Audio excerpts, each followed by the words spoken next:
Good evening, everyone. Today is Wednesday, October 26, 2022.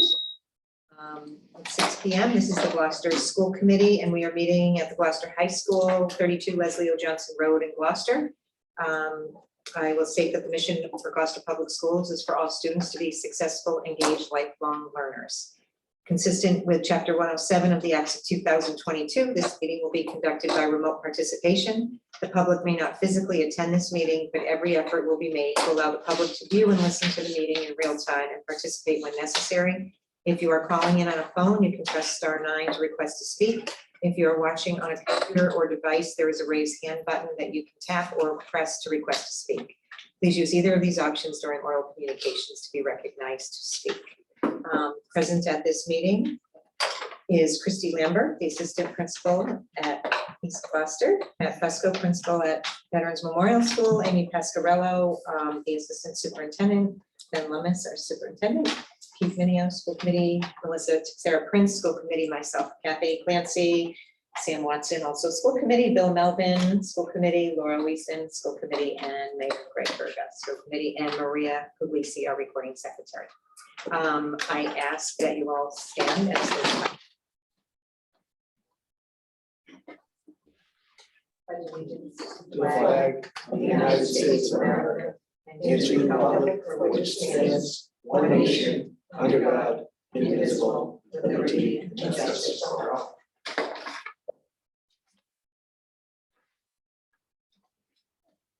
First item of business is oral communications. And I will read the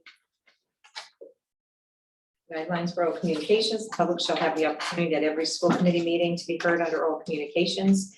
Oral communications shall allow any resident who has a request or complaint of any nature relative to the school committee business to appear before the school committee, state their problem without debate, and the matter may be referred to the proper subcommittee.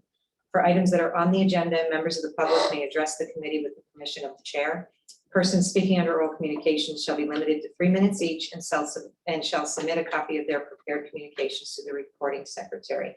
The school committee chair shall not allow complaints as to individual performance or character. That said, I just want to address if anybody wanted to speak about the school naming or the attendance zones. We have had plenty of opportunity and process where people have been heard, public hearings on both topics. So hopefully everybody has felt heard and included and brought along on a transparent process. So we will not be taking public comment on that topic, those two topics. So is there anybody in attendance that would like to speak under public comments? Okay, seeing none. We will move on to recognitions. Anyone have any recognitions? Mayor Greg Berga. So this Saturday, we had the city Halloween party at Stage 4 Park. Thank God it was good weather. The fallback was going to be here at the field house. But I just wanted to recognize Andrea Perella and the preschool program, because my wife, I put in charge of the event, and they reached out to her to say they had an event planned for the same day and asked if they could piggyback. And they did. So they had set up a couple of tables. They did cookie decorating, and they were there through the whole thing. They ran out of supplies, not cookies, but the decorating stuff. So great job by them. And I keep reminding me, the face decorator, we closed down at 4. The face decorator was there till 5:30. Wow. The line just never stopped. So thank you to her. So great time. Can't wait till next year. Very nice.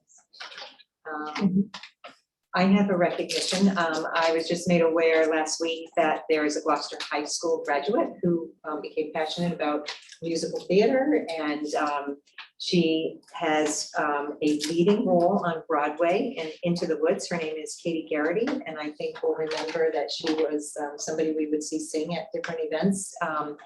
And certainly had a presence then, and she clearly is being rewarded for her talents and her studying hard. She was also in another Broadway show called Groundhog Day before the pandemic, and she is currently also part of a new musical called Bliss that you can see a little clip on YouTube. So if anybody is going to New York City and are inclined to go see one of our own, I encourage you to go support, and you'll probably enjoy a terrific show. Bill? Yeah, I just want to recognize the high school students that went to O'Malley and spoke to the middle school students about finding their path here at the high school and kind of setting the table for the eighth graders coming in to ninth grade next year. A little bit more comfortable and to know that there's plenty of opportunities here at Gloucester High School. And some photos to show from that, if it's would be okay to chime in at this point. Sure. About that. Well, thank you, Mr. Melvin, for sharing that. And I was going to share a bit of it today too. Not there yet. Here we go. So just so as Mr. Melvin was saying, that's not what I want to do. That's what I want to do. Almost there. Is just the students that I think there are 19 of the high school students, high school seniors mostly came, diverse group of folks. They challenged the O'Malley's eighth graders to get involved and step into something new. They shared the huge range of programs, classes, and activities that they participate in as individuals and groups. I mean, students are doing 4 and 5 different activities, but then the range of activities and programs and classes they're involved in are incredible. They boasted about the excellent academic programs and the very wide range of course offerings we have at Gloucester High. And then they shared what they love about it, from the camaraderie of playing sports together, being clubs together, to learning, deeply with their classmates and the teachers. I've got a couple of photos. You have the ROTC, members of the ROTC program doing a like a field exercise type thing. That's what they call it, but it's with the color guard. Drill team. Thank you, drill team. So you get it. Over on the right hand side, Shirley Dowd showing some of our robotics programs and what you can do by building great robotics and engineering programs.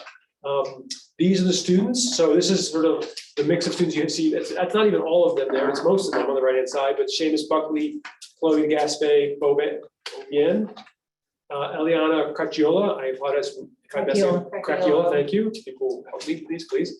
Penny Keys, Lanisha Jenkins, Alex Polizzi, Jackson Pereira, Catherine Sargent, Keiki Barbosa, Samuel Rodriguez, Camila Wilkins Bowen, Emily Gossam, Kelsey Frontero, Rosalia Ferrara, Kevin Silva, Justin Lark, Shirley Dowd, and Elijah Saroof. So really big thanks to those students for coming over and sharing the enthusiasm that they have and energy, excitement they have for what they've been able to accomplish and do at the high school, and for really putting, not only pushing, but supporting our eighth graders and making a choice to come to Gloucester High next year.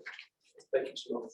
Had I known it was on your presentation, I would have. I told you, I'll surprise you. Laura? Can I ask a question about it, or should that wait till next presentation? Yep. So amazing. I'm just wondering, since it's October, is there a plan to sort of replicate or do another one of these in the spring? Well, thank you. First of all, tomorrow night here at the high school is a presentation by staff members, school leaders, and students for families, for students and their families. So that's the next step. And then there'll be, I think, other steps as we continue to make a transition and invite folks in. It's something we want to continue to do. We've been building it better and better over the years, but I want to continue to work with James Cook and support his team on making sure it's there are a bunch of different ways that we're making sure that families and staff and the community know how many great things are happening. No, it's great to start early, just hoping it sort of continue. Yeah, it can work. Okay. Next, we have our Student Advisory Council. And you don't have a name on your screen, otherwise I would. Oh, there we go. Mine, sorry. No, I mean, it's the way my view is here. No worries. It's Adriana. Adriana, you may let us know what's going on at Gloucester High School. Okay, there's a decent amount, so I apologize. But last week, the ADL spent 3 days at the high school training 31 of our students to become leaders in the World of Difference program. The training helps teens recognize and address personal issues and instructional prejudice, as well as discrimination, helps promote inclusive schools as all trainees come from different backgrounds. And then on December 6th at 6 p.m., in the GHS auditorium. Lynn Lyons, who is an international speaker and famous author of the book Anxious Kids, Anxious Parents, and the Anxiety Adult, is coming. They'll be speaking to parents in the community on ways to support kids who struggle with worrying or anxiety.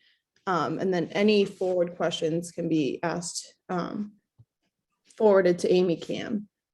The GHS Theater Program has their annual Kids Halloween Carnival on Saturday from 1 to 4 in the GHS cafeteria. There will be concessions, games, and prizes, which will actually help their fall play, which is Clue, which opens on Thursday, November 17th and runs till Saturday, November 19th. The times of the shows are 7 p.m. on the 17th and 18th, and then on Saturday, the 19th, it's 1 p.m. and 7 p.m. shows. The GHS Health Center, Youth Advisory Council, and Garden Club are working on an upcoming project to plant large tubs with perennials and springtime bulbs outside the atrium entrance at the high school. As you guys said, the GHS students from National Honor Society, Student Council, ROTC, athletic programs, and robotics went to the middle school yesterday to speak to the 8th graders about all the opportunities that we offer here. This past week, NHS sold pink and yellow ribbons at lunch and the football game for breast cancer and the victims of Hurricane Ian. All proceeds will be going to the organization soon. We also started to make Thanksgiving baskets as National Honor Society for those in need. So far, we have a total of 38 baskets. And with the support of Lisa Williams, the special education director, and also classroom teachers, paraprofessionals, Alice Morris, who's the transition coordinator, connected with the transition program participants, and life skills students with viability, which is a student state organization do pre-employment transition services. Sorry, I don't have my glasses on. In result of this, 80% of each group is getting paid for internships and vocational training. And then finally, for the seniors, the senior class is holding a bowling fundraiser on November 10th at Cape Ann Lanes for our teachers in order to raise money for our future events. It is a night for teachers to have fun and have like a good time. And the seniors have also been busy working on college essays as early action approaches on Tuesday. Teachers have been a good help by writing recommendations for us as well as editing our essays. And that's all. That is a lot. Yeah. Anybody have any questions? Adriana, what was the date on the speaker coming in? It is 1 second, December 6th at 6 p.m. At 6 p.m.? Thank you. Yep, in the auditorium. You're very welcome. I see no more questions. Thank you so much for being with us. Thank you. Have a good night. Good night. Thanks, Adriana. Okay, next item of business is the consent agenda. Does anybody have any items they would like to remove? I don't want to remove, but I just want to point that the warrants aren't in our packet, but they were signed, and I'm sure Gary can get us a copy if anyone is interested to see that. Usually they're in our packet, and I know they weren't tonight, but they were signed last week. They will be on the next round, just absences have been hard to. Yeah. And are we gonna pull out the, just to discuss the field trip request? If you would like to, sure. So I don't wanna remove it, but I wanna sort of have I have a question. Okay, so let's talk about field trip. So my only question, I'm really excited that they're getting to go back to Washington DC. I think that's amazing. Just one question, I saw that there was supposed to be a nurse and there can't be an O'Malley nurse. So just wondering what the protocol is for finding someone else. But I saw. Sure, so Lynn Keith is also here to answer questions, and that, I think that's in process, so we'll Oh. continue to work on that, Oh, because obviously we need someone to go. Lynn, I'm not sure if you've got more details on, specifically on the nurse right now? I can, so we're looking at both ends. We have a potential available person who's connected with one of our APs. So the question will be some fundraising around that, which I have discussed with PTO. So the thought is that we will try to raise funds to pay for the nurse. It will be a little more expensive to have to pay the full boat for the nurse as opposed to having just paying beyond the workday. So that's, I've shared with PTO the projected amounts for those costs, and they didn't balk at it, so that's good. So we'll be looking for donations and fundraising to cover that cost. Great, thank you. Okay, so, I move that we approve the consent agenda. Second, okay, Maria, roll call vote, please. Mayor Verda, Yes. Ms. Watson, yes. Ms. Weason, Yes. Chairperson Clancy, Yes. Mr. Melvin, Yes. Mr. Minio, Yes. and Ms. Prince. Yes. Consent agenda is approved. The topics we've all been working on for a long time, and combination of a couple very important matters and business before us. The first one is an update on the school attendance zones. Possible, could you just acknowledge a few other folks as we begin, just presenting my report. Absolutely. Sorry about that. Do not share this. Before I share that, I'll just show this flyer for people because I'm going to speak about it in a moment. Called Positive Solutions for Families. It's a workshop that we're doing, Gloucester Schools, Gloucester Preschool actually, is doing with Pathways. And 10 families are involved, are participating. This, for the first time, we put it on together with Pathways. 10 families are participating. It's a free 7-week workshop. They are learning about play as a powerful parenting practice. Alliteration. Play as a powerful parenting practice, helping your child handle disappointment and also helping them learn how to problem solve. Strategies to promote positive behavior and facing the challenges of everyday routines. And sort of the driving question is, why do young children, preschool age and younger, do what they do? So I had a chance just to say hello to folks this evening, but I think there are 3 or 4 workshops into it, into the process, but it's the sort of thing that we hope to do more and more of, working together, working with a community engagement coordinator to help parents understand some of the ups and downs and challenges and newness of being a parent at all different steps along the way. This is one thing that we do with Pathways. And also, we're also starting to partner Pathways on English language classes for our newcomer families as well. So it's something we've been doing for a long time, but we have access to a lot of families, and so that can help them as well. So a couple more things just to point out. I mentioned that. I mentioned the students helping high school students. Gloucester High School was awarded this sportsmanship award for our high school athletics this week through the MIAA. There are 9 districts in the MIA, and there's one school in each of those 9 districts that is granted, receives this honor each year. And so Gloucester High School Athletics is the winner in District 5 this year. And the award ceremony will take place at Gillette Stadium on November 10th. And I think we have up to 10 folks we can bring along, coaches and student athletes, to that award ceremony. So that's a pretty good deal. Yeah, and then another piece is just a. Can I ask a Oh, question? yeah, of course, yes. So how does that selection work? Do they, coaches of others involve a coaches vote? How does that work? We don't really know yet. So just try, we'll have to try to find that out for us, but doesn't quite know the details of it yet. But knows that it's all, like I said, one of 9 schools across the district, across the state rather. So they feel pretty good about it. Yeah. So another piece I want to update folks is on supporting our English language learner families. We're doing started coffee hours last year. Chris Castle, our director of English learning, started coffees with elementary schools last year, and then now we're doing middle school and high school as well. It's another way we're trying to connect with our EL families.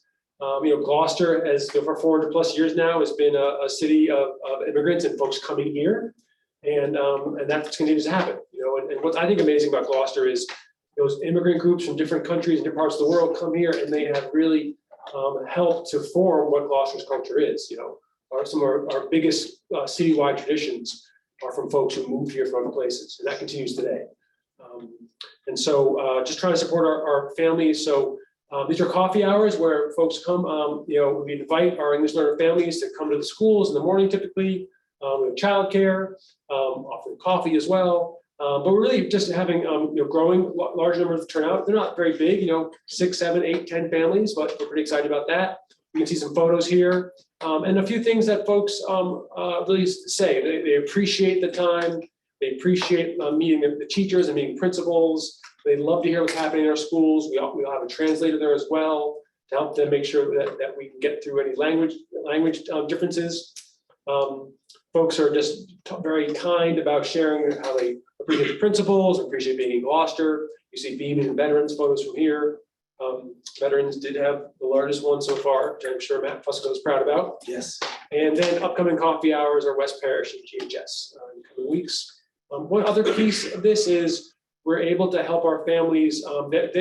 It's really nice. So far, they really trust the folks who they're meeting with as they get to know them. And they've also talked about needing other community resources. So because of our partner organizations we work with in so many ways, we're able to connect them to our families who have needs. Could be healthcare, could be network opportunities, could be housing referrals or English classes. We're able to, through these coffee hours, help them connect with other needs they may have for their families. So it's just a nice effort that we've been instituted last year and continuing. So there'll be 2 at each school this year. And who facilitates this? Been the principal? Is the principal kind of run the? You've been to more than I have. So Chris Castle usually facilitates it, but we have our full ELL staff on it. And the principals are there as well. So we, talk with parents and add in what we need to, attendance things, where they can get help, all the resources that are available to them. Talked about conferences that are coming up and that. So. Questions? Great. Thank you, Matt. Yep. So then I can, You may not realize you're not sharing. If you look at your screen, you're sharing it, but we see. okay. Thank you very much. It's not showing as well as it could. Right. Let's do pictures again. There we go. Much better. Thank you.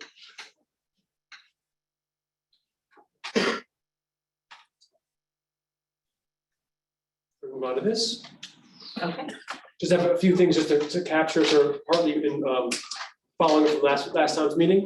So just the process underway. So we just added something here because we added another date, which is tonight. So as folks can see that we've been working on this since the springtime.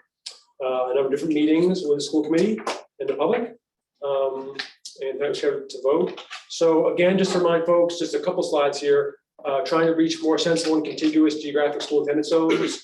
Trying to make sure that we use new school building fully. It's been a large investment from by the city and our community members. And we could easily fill this school and more from just the folks who live in the downtown area within a mile or so of the building. So we have to create zones that work well, not only for EGS, the new EGS vets, but also for the other schools and that sort of thing. So that's the reason we have to sort of look at these and adjust them to some degree. Trying to impact the fewest number of folks possible. This primarily impacts Beaman and Plum Cove, as we talked about. Trying to reduce the length of bus rides for the longest bus rides for Beaman and Plum Cove families. It does help socioeconomic balance significantly, and then also trying to reduce the immediate impact on families by having a reasonable transition time, which I'll talk about more in a second. But I also want to make sure that that transition can be equitably implemented across all families. We're working on it. So that another piece we talked about last time is making sure we can create an approach that can actually be implemented. One that is pretty straightforward. It can be carried out over time in a process that's not overly complex or cumbersome or extended, because that will cause confusion not only with our staff who are trying to execute it, but also with families as well. And then want to make sure that whatever the committee decides upon and we move forward with, that's approach that can be implemented equitably for all families. And so I am urging the committee to take care of, to make sure that we can ensure that all families can participate in that process, whatever it is, regardless of their ability to transport or their ability, their flexibility in employment, their housing, language, or other access. So important piece to consider as you decide tonight. Of course, trying to make more clear and more contiguous zones like they have on the right there. That is actually the map that we're talking about. And then really the follow-up from last time, the other ones have been sort of reminders. Putting forth a 5-year transition period in response to the public input and also the school committee's consideration last time.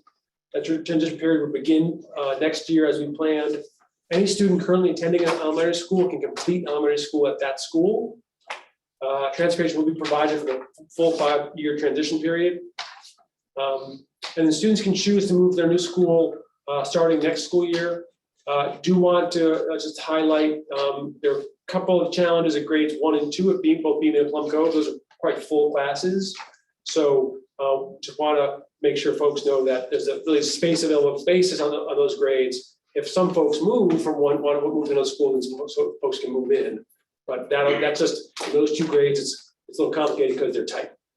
And so if it's 1 or 2, it should work fine. But it's more than that. We just have to sort it out basically. But that's just one of the challenges of having a transition period like we want to do. That could happen with a 3-year transition period too. So, and then school choice will continue to be available to be requested by any family following the school committee policy as it stands now. So, I think that's all that I have. I'm happy to answer any questions as the committee deliberates. I just have one quick question. Can you just go back? Oh, sorry.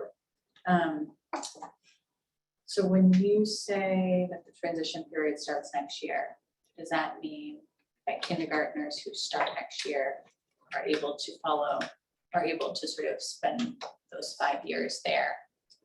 That would be a Or- 6-year transition period. Okay, so it's really just the kindergartners this year. Okay, I just want to make sure that's clear. That's right. Yeah. Thank you. Okay, Melissa?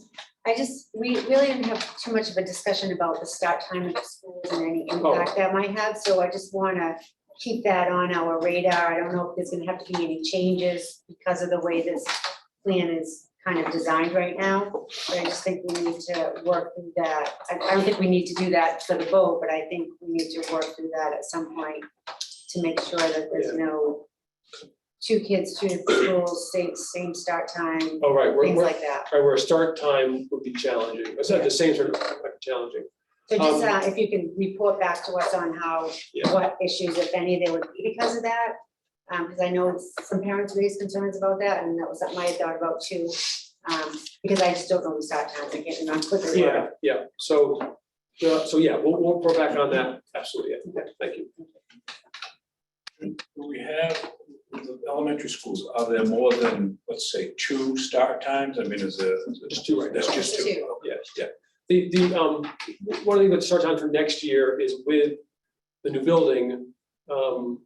West Parish is the most challenging school to transport. It takes the most buses for one location, but also because of the strike programs there. So we're just trying to figure out how to do that better, because right now it's very tight. And one miss, or one thing that happens, could be traffic, could be, can really can have domino effect because we're so tightly scheduled right now. So that's why we got to work through to see, do we need to change any school times in order to make it a little more flexible, but also just a little more space in the timeframes. Yeah.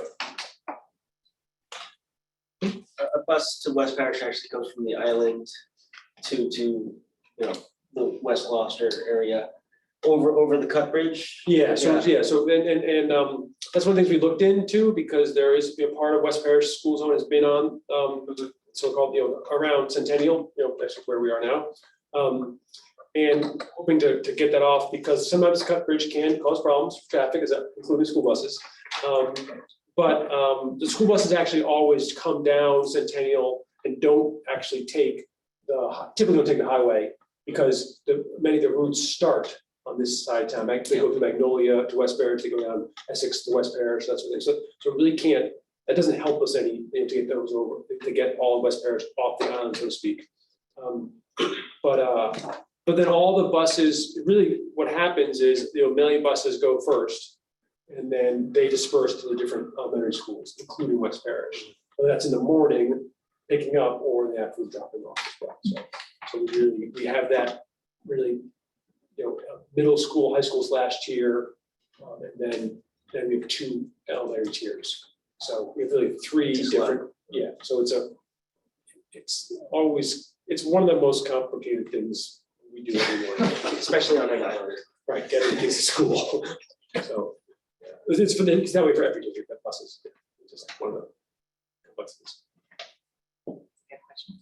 No questions, No question. comments for later, but yes. Okay. So we, thank you for adjusting what you are recommending based upon community feedback, parent feedback, and our school committee questions. So we now know what the specific pieces of the transition plan and the school zone updates are. There's one other thing I remember outlining that was a question I think Melissa brought up about, say, a walkable bus stop. If like at a certain point, there's a, you know, in the transition or afterwards, they wanted to choice in whether they could, you know, go to a nearby bus stop for the choice school or, If there was space. yeah. So, so I want me to answer that. Okay. Two things. One, we anticipate that through the transition to 5-year transition period, and say if you think of the zone right now, that's Plum Cove with Blue Beacon. As you go through the 5-year transition time, there'll be fewer and fewer stops necessary within that Plum Cove area.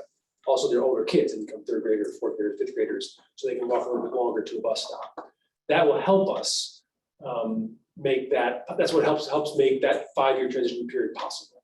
Okay, if you kept the same number of stops in that zone, then you just keep on having these longer routes, which complicates what they just talked about. Right now, the school committee policy does not allow for transportation for those who do school choice. Okay, so I do not change that with the school committee policy. So you know, unless you folks, so the answer is we can't do that at this point. We don't do that at this point. So what I would say to that point, because obviously it was raised, is I don't think we need to resolve that tonight. But once we start the change next year, I think there's gonna be issues, because I can think of 3 that get referred to be enough to see how this whole transition is working. Right, so maybe that's a conversation down the road. I don't think we need to commit to that answer tonight, but obviously it can be on our radar and we can work through that as the change happens. Yeah.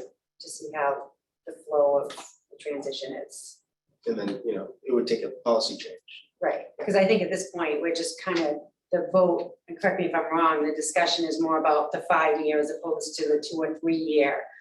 Not necessarily all the semantics of how it's gonna work, because we don't really know what's gonna happen. Right, as we proceed through this, I'm sure there's things we haven't thought about that are gonna come up and we'll just work it through, but I think for the community's sake, I think our commitment of 5 years, and to be clear, that 5 years is starting pretty much this year, because it doesn't include kindergarten next year. I think that's what is most important, to get that message out and that vote out, and then we'll figure out from there, like the start times of the school, is that gonna interfere in any of this? We don't know yet, hasn't been worked through, so there's a lot of unknowns with transportation still. But also this vote does signify that we are in agreement with the zones as they have been put forth, which I don't think we've really heard from anybody, and no questions have been here that the way the maps have now been laid out, you know, I haven't heard anybody disagree. You know, they seem to make sense. They seem to accomplish the original goals that were part of the committee in the district. So that's kind of the crux of what we're doing. Okay, so with that said, does anybody want to start with a motion? Do you have a motion pre-written, or is it just basically accepting the new Recommended. zones as laid out? The latter, yes. So moved. Nothing's written. Second, Okay, so we have a motion by Mayor Bergen and seconded by Laura. So now it's time for discussion. And to be clear, that vote is to accept the recommendation of the superintendent for what has been presented for the Right, new zones. which includes the updates tonight based on the questions we had last.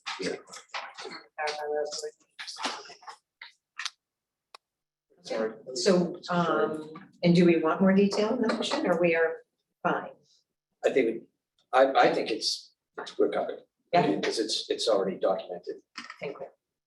I just wonder whether it should be verbalized to parents over this meeting. Maybe we don't need to do that, maybe we'll just, it's fine, but do they need to hear exactly what we're approving or not? Well, that's why I said accept the recommendation of the superintendent as to the new boundaries or the new zones. Yeah, Right? 'Cause we had them, they've been discussed, and it was his recommendation. We didn't change We didn't change. anything he presented other than the time, Yeah, right? yeah. So, I'm fine. We didn't change anything that he changed since last week. Yes, Yeah. last week. Maria, you got that? I'm sure. But it'll be reflected in the written minutes when they're ready, but this, Yeah. your recommendations will be a public document, with the slides, Yeah. so. I mean, I don't think we need to muddle with a 4-page memo, motion when the accompanying documentation covers it. Okay, good. Discussion. Yeah, so as I mentioned at the last meeting, we, the school committee 20 years ago or 15 years ago, punted on what would have been a better thing to do than what we did, which was kind of a half. I'm not gonna say that word. We went halfway, what we could have done. And it's obvious that in year 5, there's gonna be a handful of students that may be affected. But there's time to work out options for them. And I know, none of us currently are in the situation affected by it, but I can tell you in 1999, when the school department went from a half-day kindergarten to full-day kindergarten, there wasn't enough room at West Parish, and my daughter was going to be part of the lottery, just go stay at West Parish or go to Plum Cove, and we fought like hell. In the end, the parents created an additional kindergarten room out of basically a corner, which most of the schools were in those days. So I do feel the pain, so to speak. Some of the feedback that we've heard on Facebook and other social media is that this is because of the new school, that we're just trying to fill the new school. As I just alluded to, this is a decade plus overdue. Having the new school sort of, I guess, kicked it into high gear, the need for it. But I think that these changes are acceptable. They're as reasonable as we can get. The other option is to do nothing, and then 2 years or a year and a half from now, the next school committee would be saying, we need to figure out what to do. So I feel comfortable enough to stand behind the vote to bring this into place, and hopefully it's another 20 or 30 years before we really take any serious action to make further changes. But the big one is looking at those 2 graphs, that basically buckshot current graph we have of where the school zones are, and the four contiguous zones that we're looking at now. So I don't think anybody can argue with the goal that we're trying to achieve. So I'm going to vote for this, and hopefully you all will support it, and hopefully we can have parents work with us to make it a success. Okay, Laura? I wanted to say something about quality of education at all of our elementary schools. Our elementary schools, all 5 of them, soon to be 4, have worked, much longer than I've been on the committee, to really raise the bar year by year to a place where each school offers a high quality, solid, caring education to every elementary school student in this district. And I think that may not have always been the case, but it's the case today. They share curriculum, they share programming. I was at Beaman today and I ran into a teacher who had come from, they share teachers in some cases. And so I want to speak very loudly to the quality of all the elementary schools. And I am a Beaman parent, and I couldn't be more impressed by the teaching and the administration that I see when I'm there and that I experience as a parent and as a school committee member. So I just want to, as an elementary school parent, I want to say that, we should be proud of our elementary schools, and they're working hard and they're really achieving at all of them. And the other thing I want to say is just sort of on what Greg said. I wasn't on the committees 20 years ago, but it does feel like if this is this decision wasn't made 20 years ago, then we need to do it. Like we need to, it's not easy, but I think that's part of what our job is to make decisions and that are best for the district moving forward. So I'm going to support this motion. Yeah, I just kind of dovetail on what Laura and Greg already said, but I also want to thank or acknowledge the parents that are involved in this. I thought they spoke eloquently about their concerns, and their reasons for maybe not wanting to do it or not being comfortable with it. And even in private conversations, I just was really impressed by their reasons and the research that they did, and there was some talk about, I kind of went into this thinking, oh, no, this shouldn't be too heavy of a lift. And it ended up being a much bigger issue than I really thought it was going to be. But just the research that they did, and I know there was a point there where people were feeling like, well, maybe they're talking disparagingly about other schools. But at the end of the day, I think that it was in the context of just trying to make their point. And people I've talked to have said they certainly would never do that, and think very highly of all the elementary schools in the city. And I am also impressed by how involved parents are now, how concerned and how involved they are and where their kids go, the decisions they make. I told somebody, I said, if it was my mother and they said, hey, we're going to send young Billy to another school, she would have said, just make sure he gets on the right bus going home. He's not the sharpest tool in the shed, so get him on the right bus and he'll be fine. So appreciate the parents, appreciate all the work that they did. Also want to acknowledge Ben and the work that the schools did and the administration did to kind of bring this to a conclusion. So very much appreciated. I'm pretty impressed with, being a newbie on the committee along with Bill Melvin here, how we can reflect our parents' concerns about big decisions like this and take the time to talk about it and try to incorporate all the concerns. We do have very high quality elementary schools, and that is the bedrock of our system here, our district. And we have a lot of concern about making that right, making sure it's, I'll use the word equitable across the board with all the schools. And I think we're really heading in that right direction. And I think that's a great thing that all our students are getting the same experiences regardless of what school they go to. So with that said, I mean, the biggest concerns I've been hearing from the community is the Beaman Plum Cove rearrangement here. And knowing that there are 3 reasons why we're doing this rezoning, the one being the new school. Just want to say that I think that should be our focus. But knowing that we're moving to the 5-year period, I'm hoping that any concerns about mixing up the remaining schools at Plum Cove and Beaman, there'll be enough time to adjust to that with school choice. So I'm leaning towards voting for this in that respect. So back in 2008, when I got on the committee, it was the year after the prior committee that I believe Greg Berger was on, where they decided to shut down Fuller. And when I got on the committee is when we had to decide where the modulars were going to improve the neighborhood schools. And back then, Plum Cove, I believe, was K-2, and then 3-5 went to Beaman.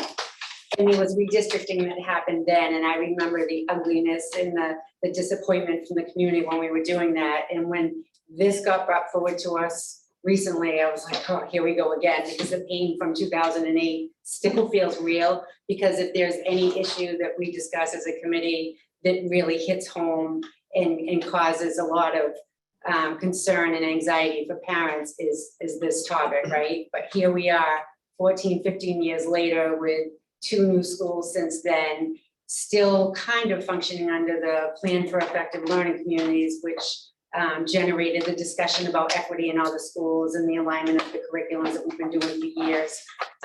So to sit here today and have this conversation, I feel confident that we are going in the right direction. I'm not gonna, I can be honest and say I do have a little bit of concern with the reaction from Plum Cove, taking on more students from a different area, but I believe those are issues that we can work through. There's some conversations that I'd like to have at BNF down the road, but now is not the time because it's too early to see what's gonna happen. But I can say that the boundaries and the lines that have been set make sense, because they didn't make sense before. I remember looking, my friend lived on Grove Street and had 2 kids, and she's like, my kids are going to Plum Cove, and I'm like, wait a minute, I'm on the school committee and that doesn't make sense, you know, to be down here at Tony's and you're driving past Beaman and going to Plum Cove. So these lines you cannot deny, no matter what other reason there is to have this discussion, the lines make sense. And I think that is very, very important in a school and in a community, because it makes sense, right? When you're going to buy a house, you wouldn't expect to have a school across town and not be in the neighborhood that you're in. So I support this move. Like I said, there's concerns as always, because it's something new and something different.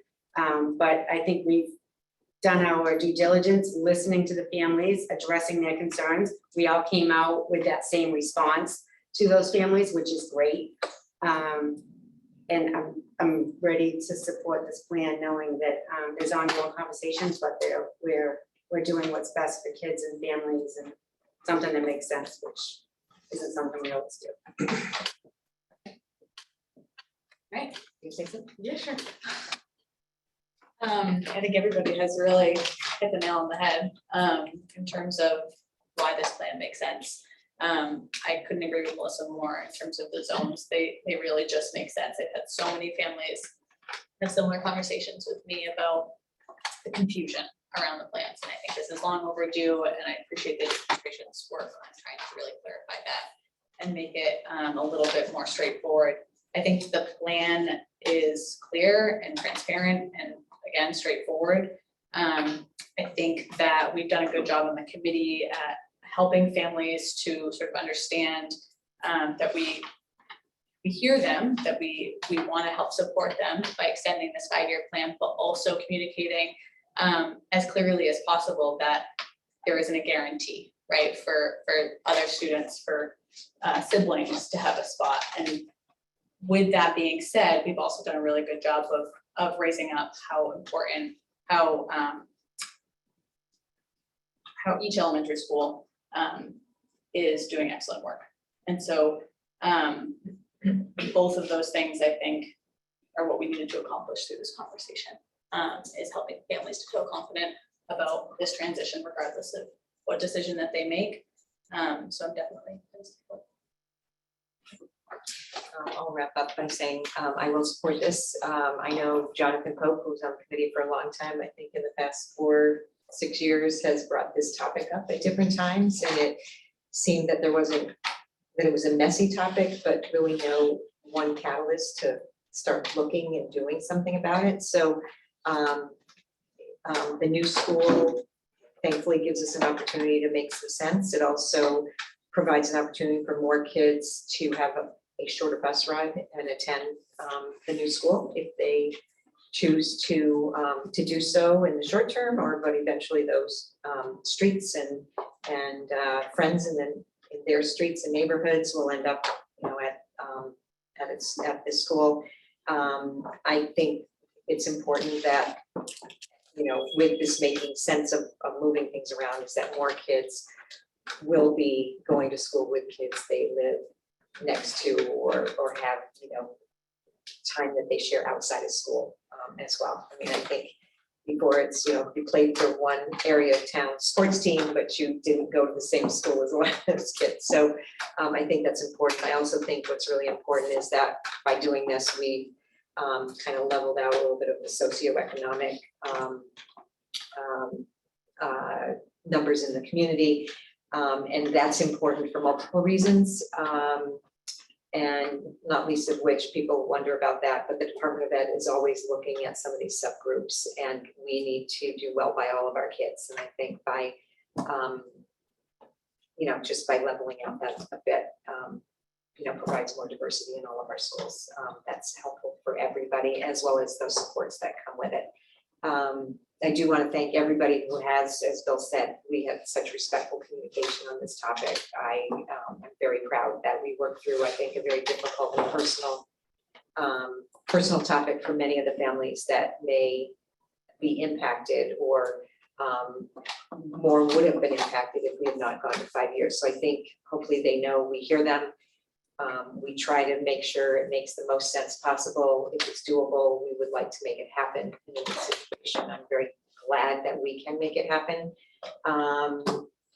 and still over time end up in the right place. And I think the only disparity now between our elementary schools is keeping Beaman and Plum Cove, in great shape, new playgrounds, new modulars refurbished. We are committed to making sure those of our older schools are terrific learning environments from a facility perspective, great teachers. Teaching in facilities that are not fun to teach in is not good for our staff either. So I think this is important that we continue to invest, and hopefully there will be that solved down the road too. So I think that's our discussion. So and I'm glad that we all kind of have consensus around, it means that you have brought forward something very agreeable and important to do. Thank you. Maria, may we vote? Mayor Verda, Yes. Ms. Watson, Yes. Ms. Weason, Yes. Chairperson Clancy, Yes. Mr. Melvin, Yes. Mr. Minio, Yes. and Ms. Prince. Yes. Okay, motion is unanimous, 7-0. Okay, Thank you, folks. So from here, there's a bunch of work to do to make sure we'll get out some news on this tomorrow. But then we'll be working with the schools and families, obviously, to understand, make sense of it. And then also just need to happen. That'll happen over the upcoming months, basically. right, I just want to say one thing. If it wasn't clear in our discussion, the school choice policy does give siblings preference. So for anybody with kids who are younger that are not in school, there is that piece in our policy. And I was just gonna say, I can't express enough of my concern that the families out there may not have the full understanding of the 5 years. So just be clear that children, I don't know if it's a letter to parents specifically that have kindergartners entering the schools next year, that this is really their year of choice to decide where they want to be for the next 5 years, not once they're in there. So I just think we really need to focus on that as being a high importance message right now as parents are considering where they want to start their kindergartners for the 2023-4 year. We'll communicate ahead of time and also through the registration process is me. That's when we're actually talking to individuals, right? But we'll communicate with the families of both schools very clearly. Because there are a couple of options, especially with Beaman, folks may choose to go to the school as well. So we'll make sure that we communicate regularly, also clearly, and do it in a variety of ways, I expect there'll be an article in the paper soon, but also we'll talk about social media, but also then phone calls, emails to those folks, and then working really with each family, especially on kindergarten registration, and that's just conversations. So there'll be lots of others. go ahead. Okay, just one other question about that in terms of siblings having preference for school choice. I've had a couple of families ask when they would find out. And my assumption is that we really need to go through the registration process to see, what the schools look like. And so it might be very far down the line, whether or not you get a yay or a nay. The timelines, especially for, things are always clear if you're if you have a choice request for upper grade. Okay? Yeah. Because, but kindergarten is, the timelines on that, which are spelled out in the policy, are later in the summer. Yeah. But we'll make sure folks understand that. Okay. And that's because we obviously have to give, before we make any choices in the kindergarten, we gotta make sure we have as many people as possible who are registering in those zones. And so that's always the most difficult piece at the latest form. But that's into August typically. Yeah, I think it's really important that families really understand that when they're making a choice about what they're gonna do. I actually have a We're question. still listening. Oh, go ahead. No, Bill, you. Happens all the time. I think and I appreciate the mayor correcting me a little bit on that. That was my concern with putting it into the motion, just like letting people be as clear as we can about what the motion is, because I don't want people to, but you're right, it's too much. There's too much there. We're gonna have to communicate that through Ben and let it go from there. But I do think, I totally agree with Sam, that people need to be very clear about what it is we voted on, what it looks like, and all that kind of stuff. So Oh, I'm sorry. That's okay. So I just have a clarification question, which is related to this around school choice. So my understanding of the 5 years is if you are a kindergartner today, at the school, you can complete your. If you are registering for kindergarten for next year, could you be at the same district school until 4th grade and then you have to go? You know what I'm saying? No, No. that's, Okay, That's so for not- any new registration, Right. it's in the new zone. yes, that's right. Okay, great. I just want to put that out there really clearly. I would say that it may be a good idea for you, Kathy, and or Ben to have a chat on 1623 with Heather and Corey, just to sort of answer some questions. Yeah.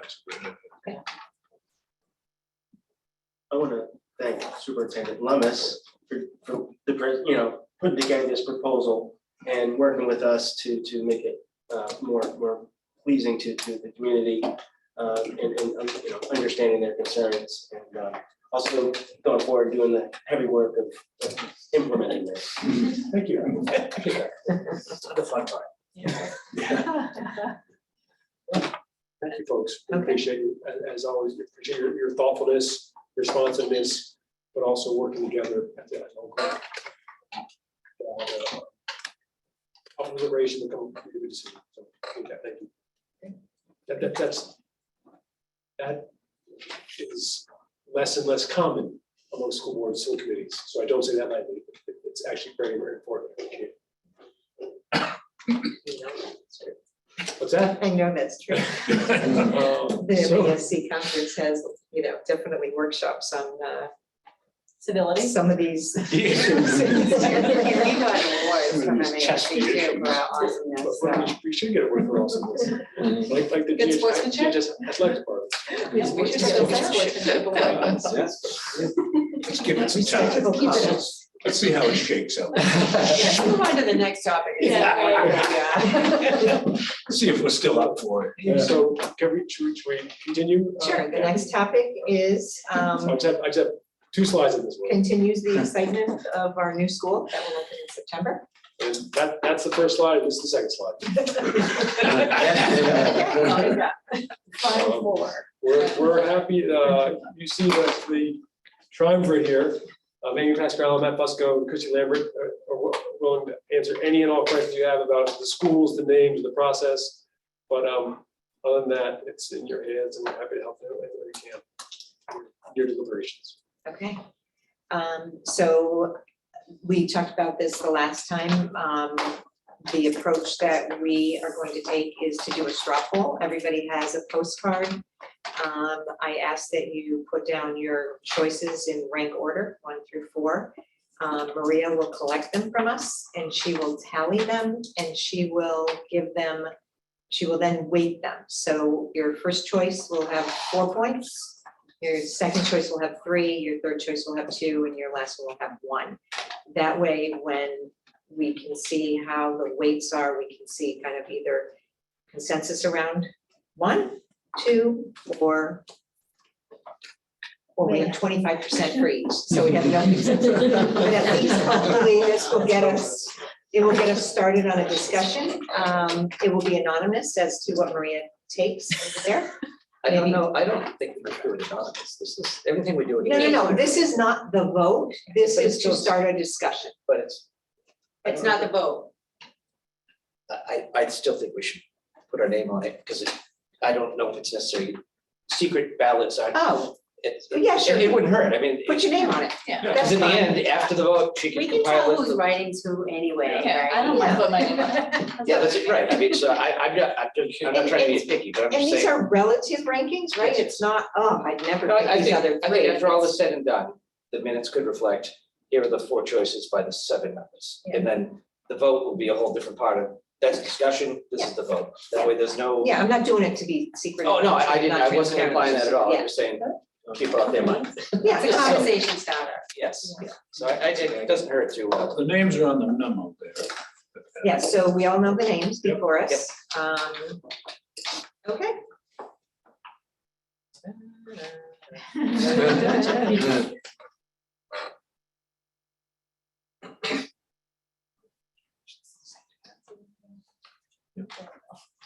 That'd be funny. I just want to make sure.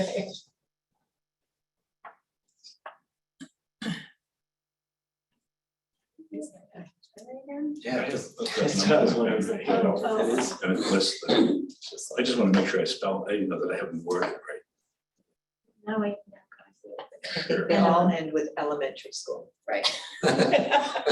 No high school.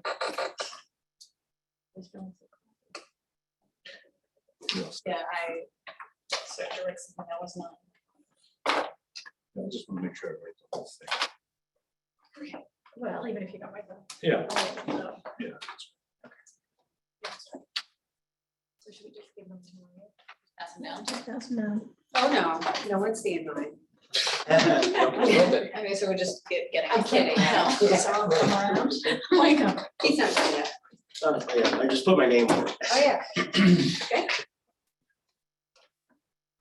Okay, so we'll take, since we probably should just take a 3-minute, 4-minute recess. Okay. yeah, wait, that's fine. See how they do, yeah. Oh, Whatever. Don't forget me. So, This is gonna be mine. We're taking a break. we're taking a break. Not taking, we're still on.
Okay, we are back.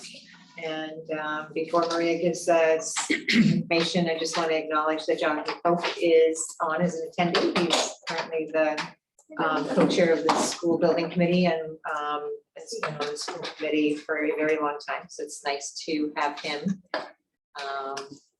Thank you for joining us this evening. Okay, so Maria. So the school that got the most votes, 24 weighted score, is East Veterans Elementary School. Then we have a tie for second. Both with 19, score of 19. Fisherman's Memorial and Seaside Elementary. And then First Light got a weighted score of 8 points. What's the last one? 8. Are we muted now? Are we unmuted? Yes. Okay.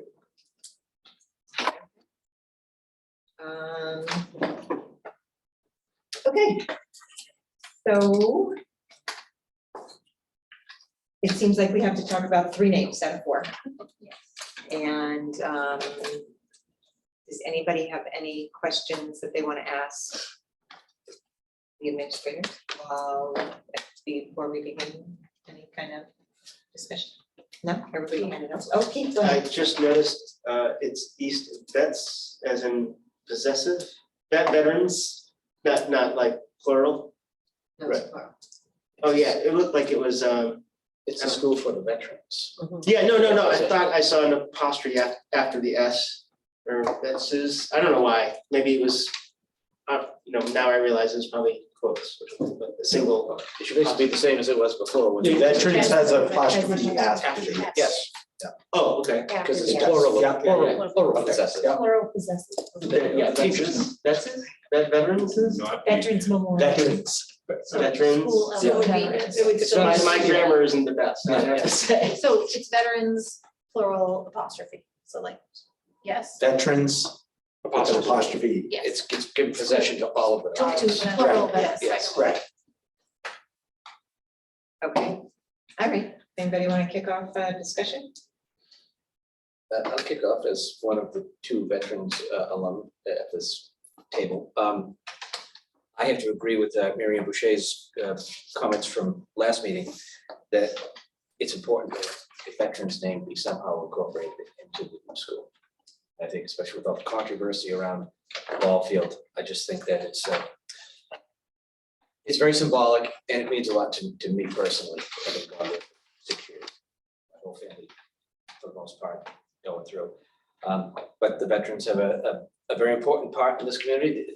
Throughout all of the conflicts we've had in this country, Gloucester has sent a very large percentage. I think the stat I heard is among the highest of any community. And that's my 2 cents. I just think that's by far, we had to do these 1 through 4 on our little cards. It was really 1 and then 2, 3, 4, and we're way down here on my list. Can I just ask a procedural question? Are we gonna talk now about specifically that name? Or are we gonna all just? I think it'd be better for each person to say their thoughts on their number 1 choice, Okay. then we sort of back. I was the chair 15 years ago, your turn.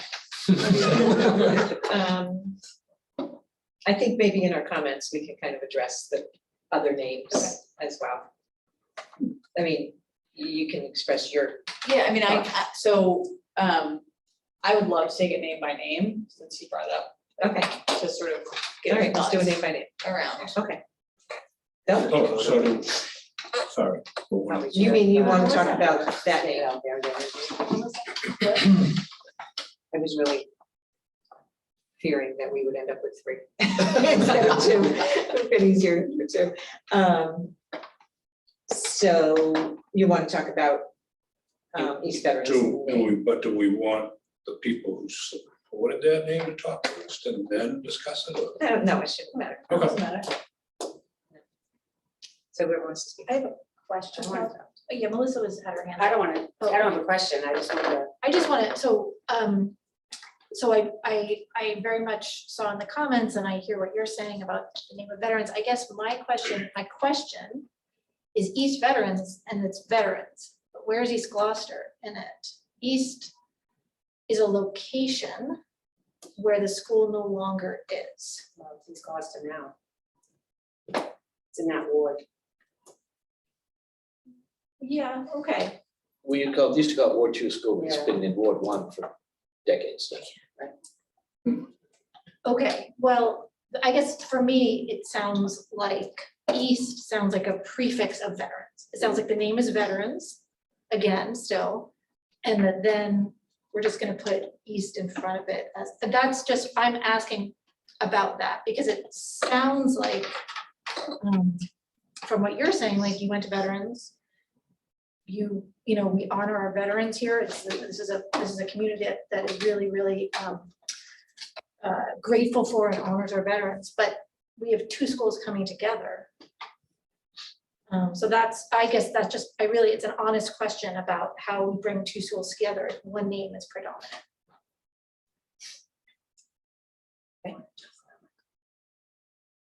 Go ahead. So as, like Greg, an alumni, I went to Ward 2 Veterans Memorial Elementary School, and I remember having to learn to write that out because it was such a long name, and I struggled with the fact that there were so many words in the name when I was in second grade going forward. I just want to put it out there, that was my first pick, and I just want to explain why, because it's a little bit different than Greg's. I have an experience in having to name schools because of different positions I've had in the past. This thought process was familiar to me, and I struggled with the word East, and that's why I wanted to speak after you, because I don't know if I can help you with this, but this is how I got past it. So this isn't my first choice, like Greg, because I want to honor the veterans. I'm doing it because I think it's traditional, keeping that part of the name. And I believe this community is a very traditional community, and I'm trying to figure out how do you bring not only two schools together, but this community as a whole together, right? Because there's been so much discussion in our community about the school to begin with. So the East really had me in a loop, because I'm thinking, okay, it's not East Gloucester, right? Because East comes from East Gloucester is how I view it. East Gloucester Elementary School, that's the East, right? I struggled because it seems like it's a location, but I had to say, okay, I don't necessarily view that location as East Gloucester because I've been in this community for 57 years and just never thought of it that way because it wasn't considered East Gloucester, but now it is because of the zoning, right? But I'm pulling the East because it's East Gloucester School, not necessarily because of the location. And I like honoring our veterans. I believe we should honor our veterans, but I also believe that the fact that the playground is named Meadows does keep that honor intact. Like we have a playground that was at East Gloucester, I think it's Parsons. And I thought we had another school that had a veterans playground as well, and just may have lost track in it. I don't know if it was West Parish originally, but I remember Jonathan Pope, and he can correct me if I'm wrong, because I know he's watching. I thought he said that most of our elementary schools had playgrounds named after a veteran. I think Fuller did, maybe that was the other school. But I can't remember that well. But I really hold true to the fact that I think this is the name that brings the two schools together. And I'll give my opinion about Seaside when we get to that, as opposed to saying that now.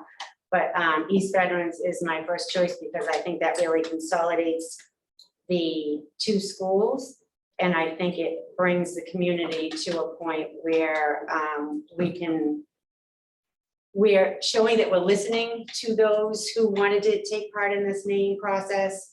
And I think it honors what needs to be honored when we bring these two schools together. And by going to a different name, I'll talk about that when we get to that name. So it just confuse things now. But just know that that's how it helped me. I tried not to think of the East as a location, but East coming from the East Gloucester, and I see it being called EV and not just veterans, you know, so that we do keep that part of the name in the reference to the school. So this one was not my first choice, primarily because I'm looking at this process as like a real fresh start for the two school communities coming together. My fear is that East is very quickly going to become dropped from the name. I think very quickly people will just call it veterans. And then the East Gloucester community, I don't think will be fairly represented in the name. So those are sort of my initial thoughts around the name. Go ahead, Keith. I put East Veterans as my top choice. It's sitting on the essentially the foundation of the old Veterans Memorial School. So that's a big reason why I wanted that preserved. West Parish is still called West Parish. We built a new school there. And East Veterans, that's, kind of awkward. I agree. But Evie, I had the same thought as well, like Evie, I mean, it's almost like a personal name. So I think it can become more endearing with a nickname like that. Yeah, we honor, like Mayor said here, that we've committed so many of our people here in Gloucester to various war efforts over the years. I think that's another big reason for me to vote for East Veterans. Thank you. I too am a supporter of East Veterans, and I think the reason is, well, there's a couple of reasons. One is I proudly served in the United States Army for 5 years, and I think it's really important. I like the fact that it utilizes both names. I never really thought about what kind of disservice to East that might be presented, so that's kind of interesting to me. And I do think, like everybody else, that it's important that we recognize the commitment and sacrifice of veterans that have come from this community. And for me, it also at least creates somewhat of a link to, as Greg said, the Private Joseph Mados, and that the whole thing that transpired amongst that, and that's important to me. I don't think, I certainly have heard a lot of people say, a fresh start, and I think that's a legitimate reason to name a new school. I think all 4 of the names are fine. It's just my personal preference would be East Veterans. So I'll speak on this name. I think Gloucester has done an amazing job and continues to do an amazing job honoring our veterans. There are 63 sites in town. There are that honor our veterans. There are, among that is 40 memorials. 40. I definitely have heard loud and clear. I mean, this whole process has been combining the schools. I think even picking the site was a little contentious, or there was a big concern of what site exists and who loses their, that affinity to where they went. I think through that process, we really communicated an awful lot about bringing 2 schools together, and that the cultures would be coming together in a new location, even if it is on the site of one of them or another. I think that was a very big concern during, that was expressed at the time. I hear the nod to kind of honoring and the past, but I also know we are 400+ year, city, and there's a long future ahead of us. And I just know with the effort that's been made to try to bring these 2 communities together, I would, my preference is a fresh start. And I do think that that the East will be dropped because Essex Tech went through a naming. They added some things to make people happy that it got added, and it's still the same, called Essex Tech. And so therefore, one school lost its identity and got absorbed into another. Because it wasn't called Essex Tech until after they combined. The name of the school is Essex North Shore Agricultural and Technical School. Essex Tech came after they combined. The naming was, were we gonna give it a different nickname? Because originally the school was named Essex Technical High School, and then we found out that the legislature actually named us, and we couldn't name it Essex Tech. So we had to take all the letters off the name of the school and put up Essex North Shore Agricultural Technical School. So we voted on the nickname and it kept Essex Tech, it was after the schools came together, but I understand the confusion on why you would think that happened, yeah. So that's my concern. And I've heard from current families that, that really are going to be here longer into the future, as to what they are hoping to accomplish with this coming together of two communities. They and the teachers, I think, have continued to make that effort, and I'm sure there's still a lot of adjustment. Some hanging on to old and some really embracing the new. So I would prefer a fresh name. So that's where I stand on that. Okay, We have a second round of this. sure. So, good. I hear where you come from. I say, no matter how you slice it, we have 40 odd, 60 odd veterans named places throughout the city. This is removing the name. No matter- It's like, we're honoring your veterans on this site, not anymore. That's how I see it. So that's just my thought. But, you know, we all can. We can name, the playground will definitely be named for private matters. That's been discussed. There's also a gymnasium that could be named. There are many ways to honor our veterans. So that's kind of my thought. And I would support that. We can name. We can. Okay, because I was under the impression that we could not name. Well, you have to change policy, because that policy doesn't encourage naming anything after anybody. Like, we don't know who that is over there. Doesn't encourage.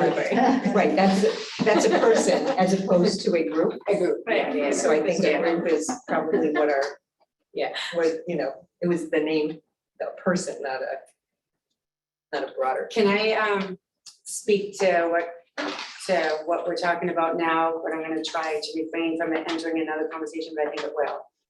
So I just want to acknowledge listening to the fresh start, right? Because when I came into this process, I was thinking, okay, something new, it's new school, new name, right? And when I heard Seaside came, I'm like, how simple and awesome is that, right? That was my first thought. But then a lot of that name turned into a lot of conversations, and I'm gonna bring up Seaside, and I hope that's the next school we talk about, because it only makes sense the way this conversation's going. Is when I thought Seaside, I'm like, that's great. And then the initial response when I said it to people was, there's a cemetery. And I'm like, oh yeah, there's a cemetery down in Lanesville, it's Seaside. And so my struggle coming to this name was, it wasn't, oh, we're gonna continue to honor the veterans, because I believe the city does above and beyond, not beyond, but we do very well acknowledging our veterans in the school. And I don't think we have to have a school that acknowledges the veterans, because there's so many other monuments around. However, I like the fact that it does. But Seaside to me is not a fresh start. Seaside is Seaside Cemetery. Joe Favaz is on here, Seaside Legal. So, and the other day, I actually had a conversation with a gentleman that works for the DPW, and I was asking him about something. He's like, oh no, that's down at Seaside. And when he said that, I'm like, Seaside is already a place in Gloucester. So unless we had a different name, I can't really be, a different name that I like, because I didn't really prefer the others for another reason, which I can explain later. When you say Seaside, there's already many in this community that relate to a different place, so it's not a fresh start to me, and that's how I got back to East Veterans. I don't see it that way. If it was Driftwood, yeah, because that's a name that is not associated in Gloucester, right? But you've got Seaside Glass, there are other Seasides in Gloucester, and when you say Seaside, the first thought isn't to a school, and so I don't see that as the fresh start that I would want a new name to bring. So Seaside was my first choice. And so the only thing I'd say to that is, I don't think any kid in this town knows all the different businesses that are named Seaside. And so I think, while families might, and people who live here might, I think what the kids will hear is sort of a nod to what's so important in this community is by living by the sea. And we don't really have any school that acknowledges that. And so for me, it's just going to continue to be the Fresh Start as being sort of the most important, because again, we're bringing two schools together. And over again, like Kathy said, we heard how important it was to honor both of those communities.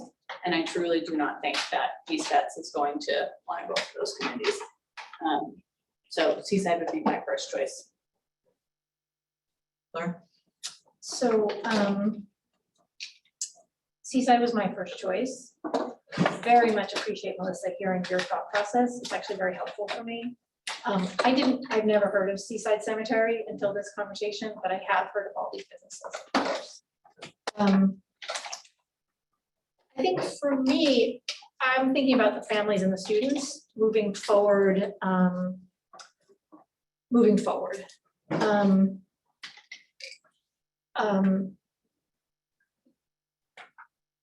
Gloucester has so many, I mean, Gloucester is such a distinctive place, right? Gloucester is such an amazingly distinctive place in so many ways. And my perspective is that these are two different communities. These are communities that are, that the administrators and the teachers and everyone is working really hard to bring together. And East Veterans, which was my second choice, right? It's my next, I'm sort of torn. But what it feels like to me is that that's gonna be veteran school. And it's in, as Keith said, it's in that spot. And if we want to really, you know, sort of broaden this into like two communities coming together in a new way, my feeling was that we need something that brings them together in a new way.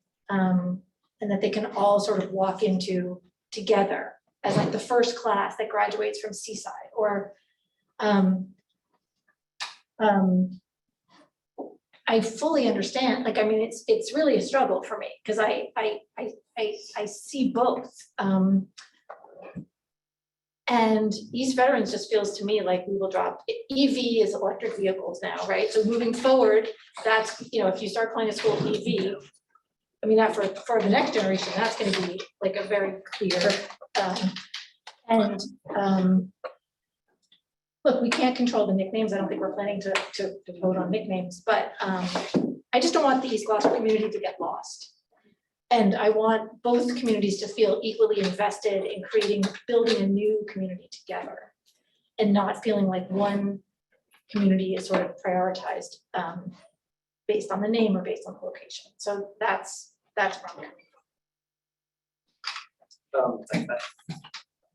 I don't want to criticize Seaside more than I have to. But anyway, Seaside is sort of like, someone who has a marketing background. There's so many businesses called A1 this, A1 that, you know. Seaside is one of those generic terms. In town alone, we have at least 3 companies named Seaside. And Seaside as a location is Seaside Cemetery. That no one says Seaside Cemetery. Where's your grandmother? She's over at Seaside. That's it. So, and I understand the need to bring the communities together, but this isn't just about the school communities. It's about the community that's paying for the project, you know, and the city as a whole, in our view of the importance of veterans and their impact, past, present, future of the city. I would have voted to call it Meadows Field if I was never in school, if I was on a committee at the time. That ship has sailed. I think this is the way to still honor that legacy. Okay, so yeah, my first choice was Seaside. My second choice was Fisherman's Memorial. I think it's clear that between the names, I think that's one that is also a new name for both communities. I think it really has support out there for Fisherman's Memorial. It's honors clearly our roots and our heritage. I think it's also, you know, a way for a new school to have a new identity, a new name. The school, just to be clear, has tried to be designed with a nautical theme running through it. I think either Seaside or Fisherman's kind of feel that nautical feeling. The school is a very fresh approach to color, very kid-like. There's just a lot about it that that to me says, you know, one of the taglines I liked, which was for First Light, which wasn't one of my top two, but was every day a new start. And I think having a name that gives every day, every child a new start is just, I just think it's the right thing to do for these two communities. So I would be very happy with my second choice, because I do think it's clearly we are fishermen. It is a very good nod to our heritage. If we're, you know, with our students, it's good that they know more about Gloucester. It might have that particular connotation, and school pride. We always want to build our school pride. So I think that's people could get behind as well. Go ahead, Bill. Yeah, I also had Fisherman Memorial as my second choice. I like the sound of it. It kind of resonated with me with Gloucester. And I just wanted to kind of put that out there, that I'm okay with that name. I think to Greg's point, and I totally agree with Greg, I would have been fine if it had been named Joseph Meadows Elementary. And I just think that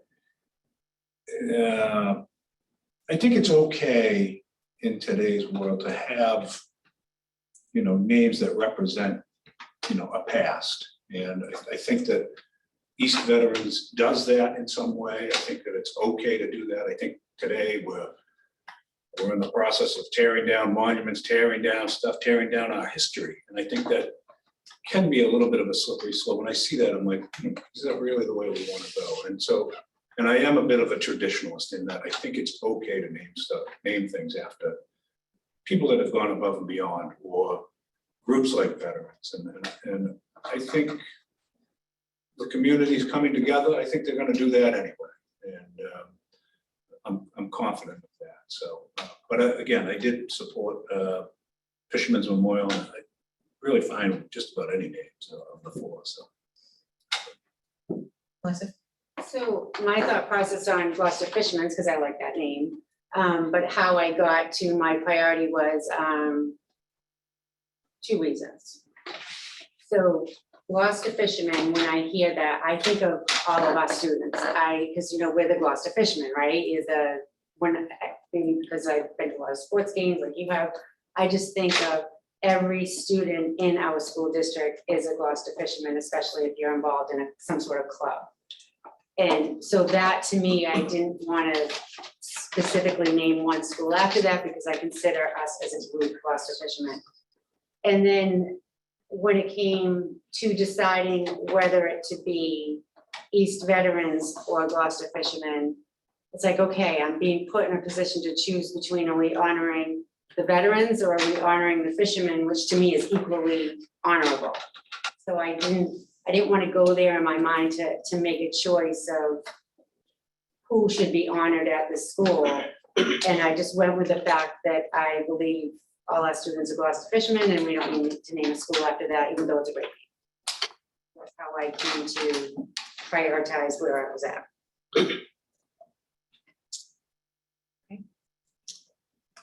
Anybody want to make any more comments? I like your input about the nautical theme of like how the school was, you know, put together as far as the decor. You know, so that being said, I was torn between Fisherman's or Seaside as my second choice, and it's kind of ironic they both ended up tying. So I do like the name Seaside and Fisherman's, and East Vets, of course, I put as my top priority, knowing that it's actually honoring the previous tradition. We're, you know, like I said before, it's sitting there on the foundation, and it's hard to ignore that.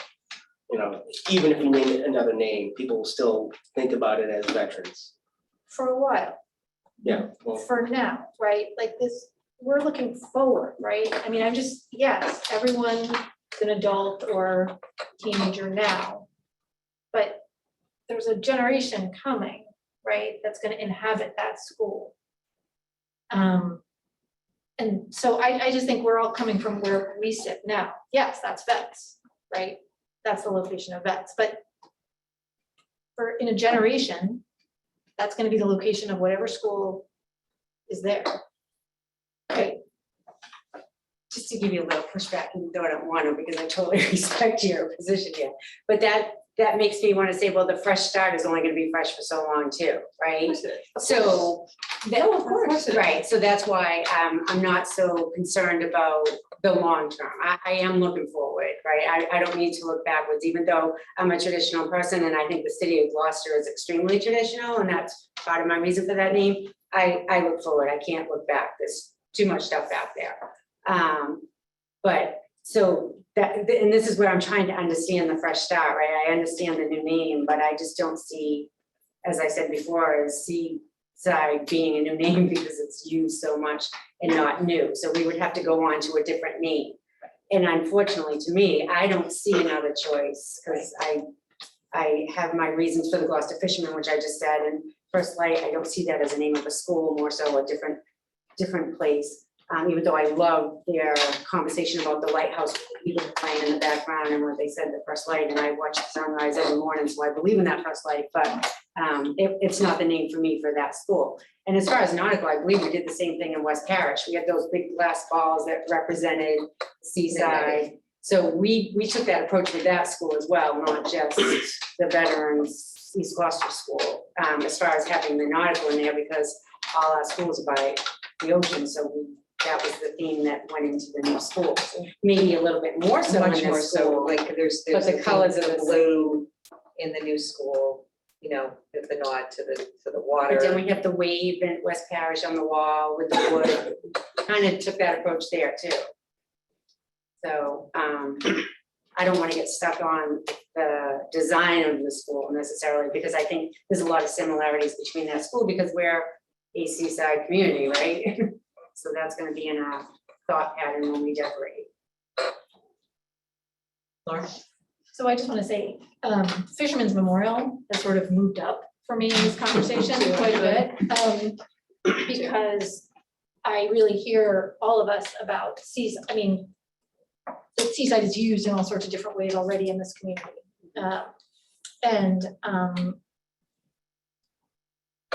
And Fisherman's Memorial, well, right, we're all the fishermen, and then everyone knows they're gonna be a fisherman when they get to high school, and there's, you know, there's a lot of vibe around fishermen here.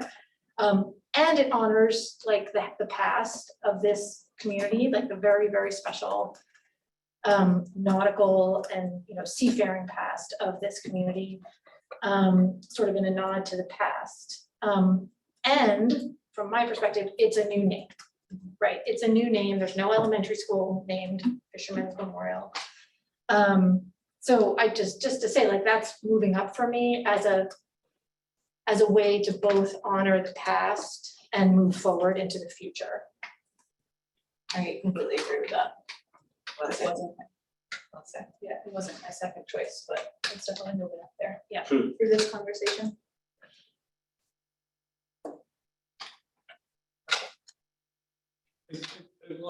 Maybe my last comment on it. I think it's okay to, like, I think sometimes, like, when I think of West Parish, I think, well, that's a strong name. I never, before I moved to Gloucester, I was parish mean, what the heck, what is West Parish? And I couldn't even wrap my mind My around son asked the same question, what is parish? it. Yeah, exactly. And What is Plum Cove?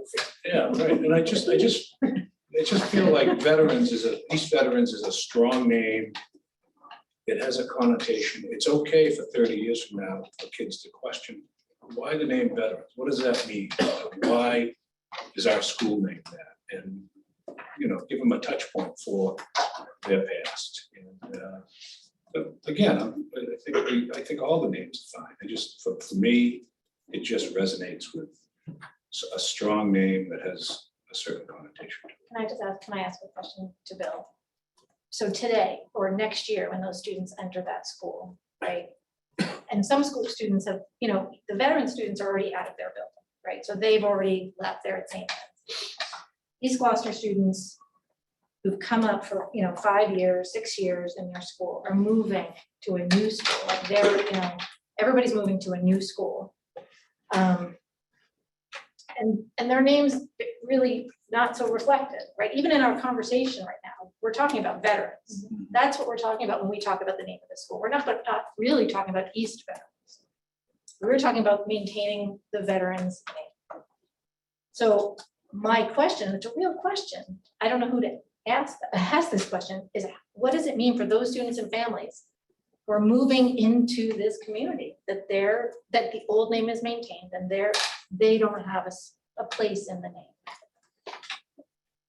Yeah, I think it's a legitimate question. When I compare the two names, East Gloucester and Veterans, I've just always had that, oh, veteran school, that's a strong name, it means something to me personally.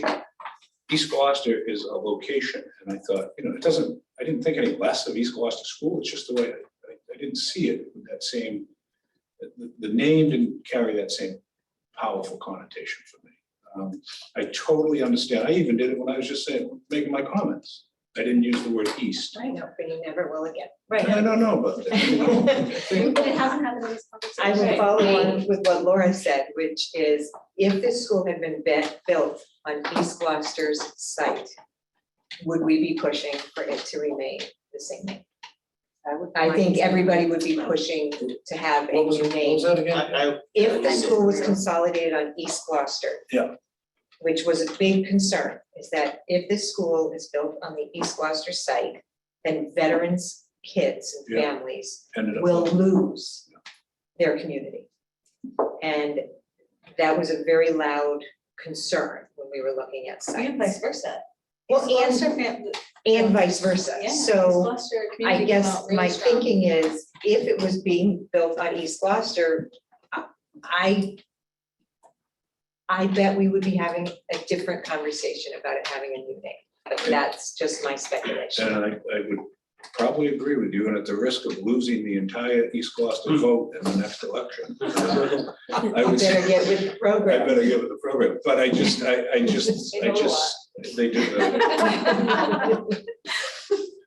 Guess I'm gonna be worried now. I don't think it's fair to say, oh, you're never gonna use that. You're never gonna use the East.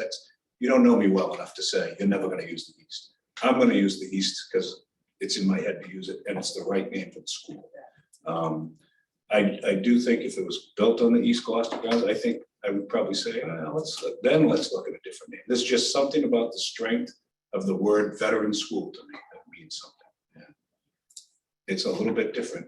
Full disclosure, it's a little bit different to me in my mind than East Gloucester. That's all. Yeah, and I'll mention, because when I was at the council a few years ago, that's when we started putting up all these veteran square things throughout the city that have been there officially for decades.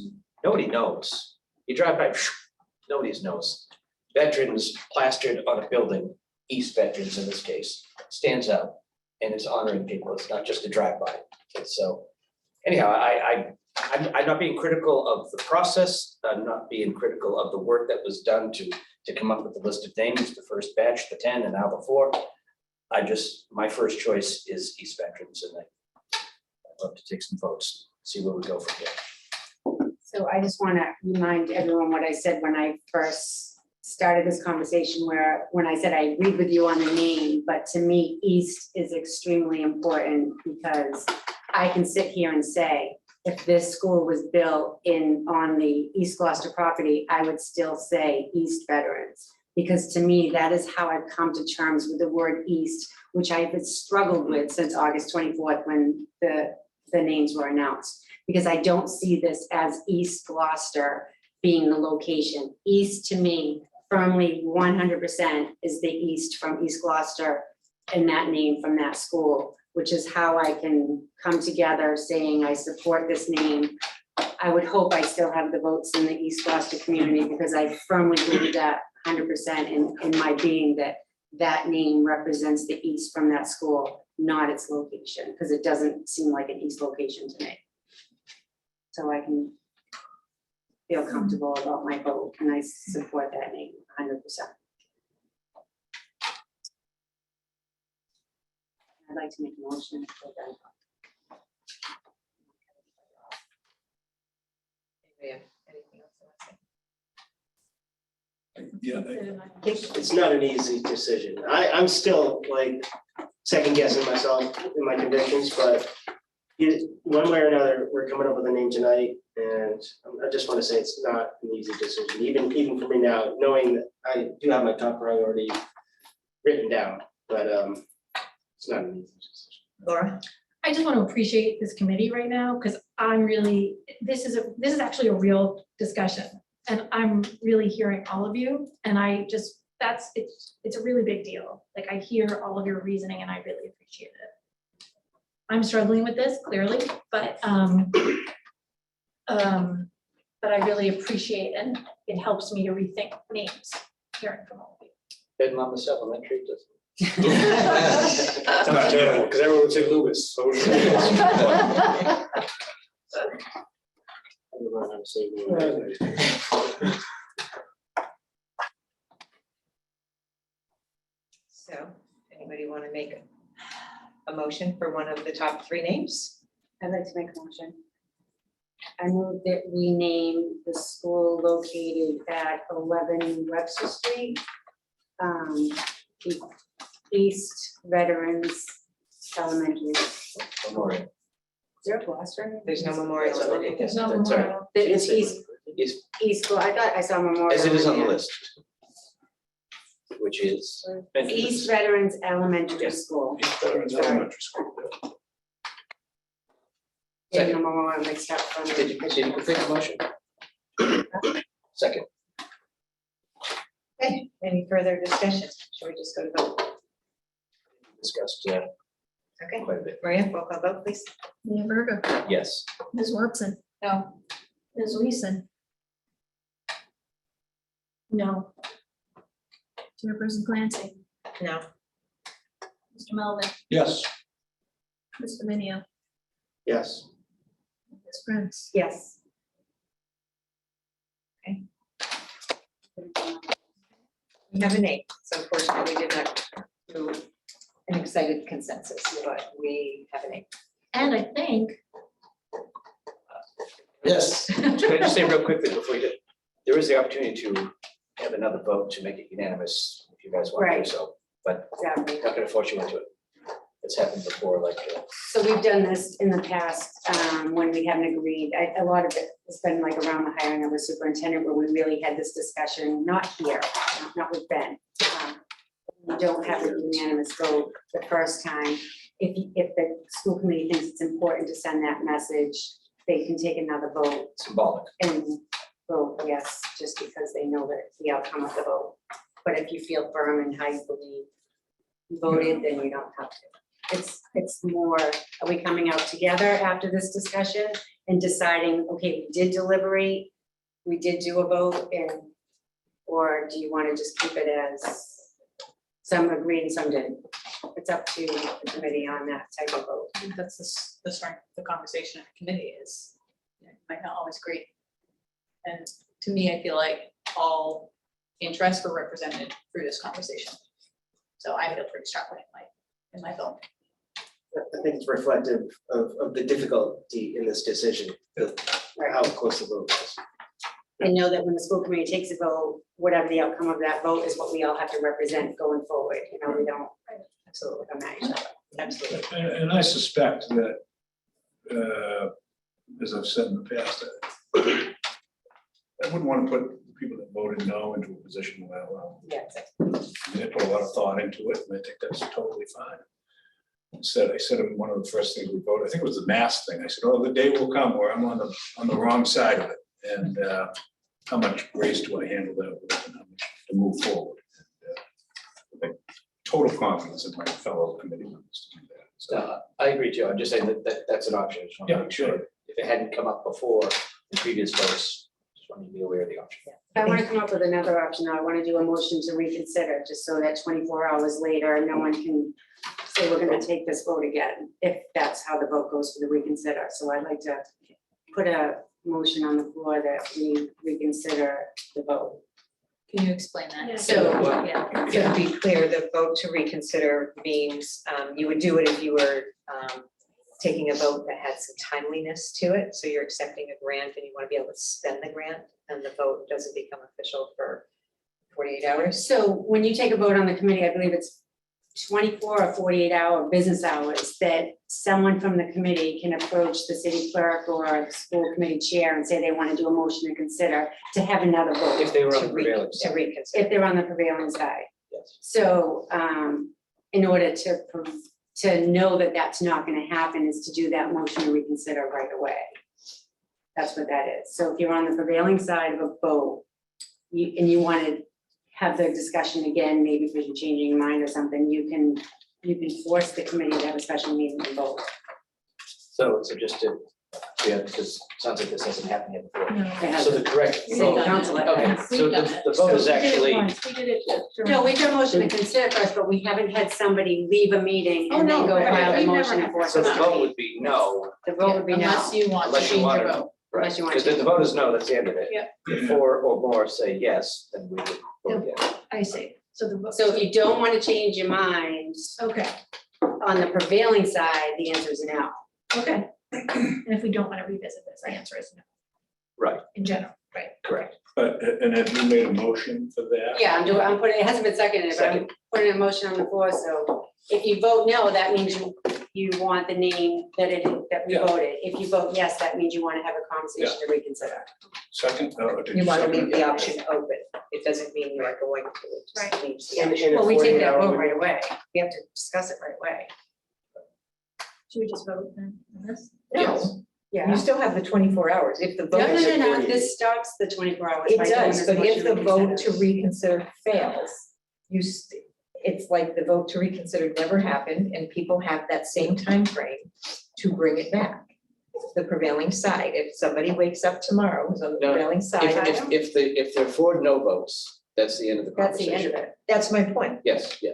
That's what I If there But are that said. 4 doesn't more mean yes. that If the vote fails, if there's 4 that In a say sense, yes, a yes is a failure. a yes leaves open the option Right. to reconsider, Correct. Right. right? And so And it would that's still an be, option. it would still have to be the people who voted No. affirmatively. No. The other We're people have the confusing. opportunity. Yeah, I'm now confused. Okay. Now I'm confused. You have to be in Do you want me to give it a try? prevailing Do vote. you want me to give it a try? Yeah. Would it be helpful if I gave it a try? Yeah. Okay, sure. A no vote finalizes the vote. Exactly. Yeah. A yes vote means that committee members still have the option to come back within the time frame and say, and to go to the clerk and say, I want that vote to be reconsidered. Okay, not sure who can do that, but that's just, a no vote ends it, a yes vote gives the committee members still the option to have it reconsidered by going to the clerk in the next 24 to 40 hours. Yeah. But so just to clarify kind of what you said about if you're on the prevailing side, so say I vote yes, and 3 other people vote yes. That's just giving somebody on the prevailing side an option to go to the clerk and Because in a say, sense, you'd be saying, I want to reconsider my no vote, if you wanted to reconsider. So it really would have to be one of the people who voted. So basically, On the original motion. us 4. It's gotta be that, either Keith, Greg, Bill, or me to say yes to okay. make a change. I got it.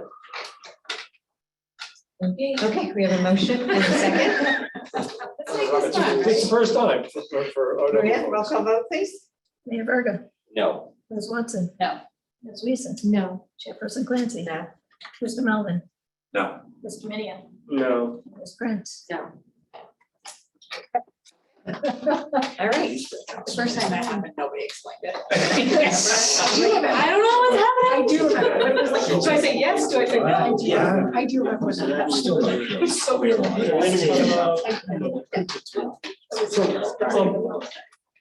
As just, permission of the chair, can I say a few things about? Yes, you may. So first of all, as Ms. Weason said and other folks, just want to again commend the committee for thoughtful deliberation. What is a very difficult decision. You know, I think the 2 folks who spoke last week, one in favor of Seaside, one in favor of East Veterans, really spoke to, and what you just went through, if I can be as presumptuous as a newcomer here to the city, identify what I think is an example of one of the core dilemmas in Gloucester, which is how do we recognize and honor the folks who come before us and the traditions of the city, which we hold dear and are very valuable to us. At the same time, how do we continue moving forward and build a community with new folks in a new place? As our city, as any city adjusts and changes over time. And I may be overstating this, but I don't think so. I think the discussion you had tonight and the choice you made tonight between these two names exemplifies that really core dilemma in our city. So that's, I believe, one of the reasons that we found it so difficult. Okay, and it was a very difficult decision. I'm really pleased with these veterans. Honestly, I'm really pleased with any name, so that doesn't mean much. But what I also will say, and I don't mean to dismiss the difficult of your decision, that's the easiest step we have to take. And the simplest step we have to take in terms of building a new school and building a new school community from these two very long-standing, proud communities, school communities. And and there's a lot of work to do on that. I shouldn't say we, these three, Ms. Pascarello, Mr. Fusco, Ms. Lambert, and their staffs are already working on this, and as the two PTOs are, as we work together. But this will take years. And building those new traditions, building a new community together, partially will be about taking old ones that exist in one place and continuing those, but also building new ones. So I just want to thank you all and thank the students, thank the community for having a great, inclusive, transparent process that was very community involved. Thank you for making what is a difficult decision. And I'm really looking forward to all of us moving forward together with a new name, a new school, and building a great school community for all our students and all our families. So I appreciate it. Thank you. And we do have one photo we want to take. There were 4 banners made Yes. by students at the 2 schools. And we have all 4 banners here, but today we're going to take a picture with Ms. Lambert and Mr. Fusco with the banner with the name of the new school. So if we can take a time out for that, would that be okay? Yeah, thank you. Taking time out. Thanks, everyone. Yeah. We will literally have a 2-minute. Well, if you guys can get here, so you're on the screen, so reset. Oh, you were. Oh, all right. people can see you doing it. Yeah, if that's okay. Okay, sure, yes, we're not recessing, we're just gonna we're gonna have a fun We stand there. photo. These are the.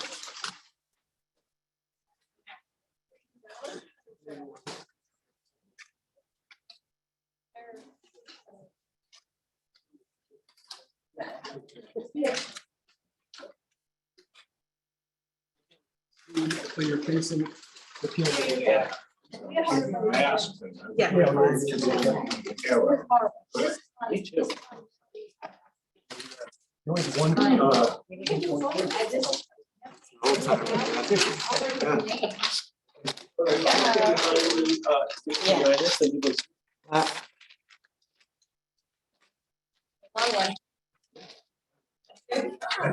great post. All right, you can hold the sign up a little bit. All right. Yeah, I want to get a picture. The school committee wants to get up behind you. Yeah. We can after we take our. Yeah. All right, yeah, we'll get at least one with you. Who are we looking at? With you and Keith. What am I looking at? You? Keith, yeah. Wait, doesn't someone miss it? Oh, no. No. Kathy, get in the Can you middle. hold yours a little lower, Matt? Yeah. Come on, you're building this. This is great. There's a lot of people building Very this school. nice. A little higher on the right. Over on the left. Looks good. Looks great. Right. Very nice. All right. Great, thank you, folks. Thank you, All guys. right, thanks, everyone.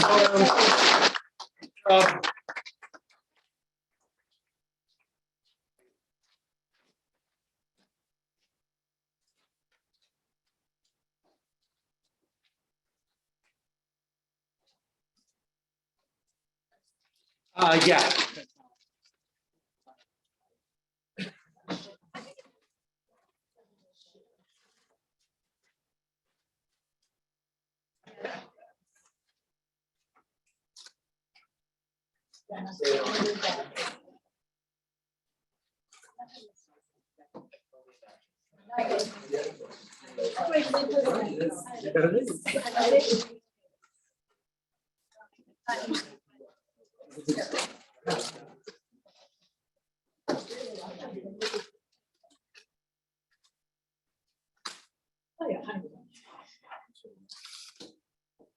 Okay, so one more item of business under educational matters, and that is the enrollment report. Superintendent Lummis, or don't have to. I'm gonna hand that off to Assistant Superintendent Pascarello. Awesome, okay. Can, Maria? Me be can able you to share.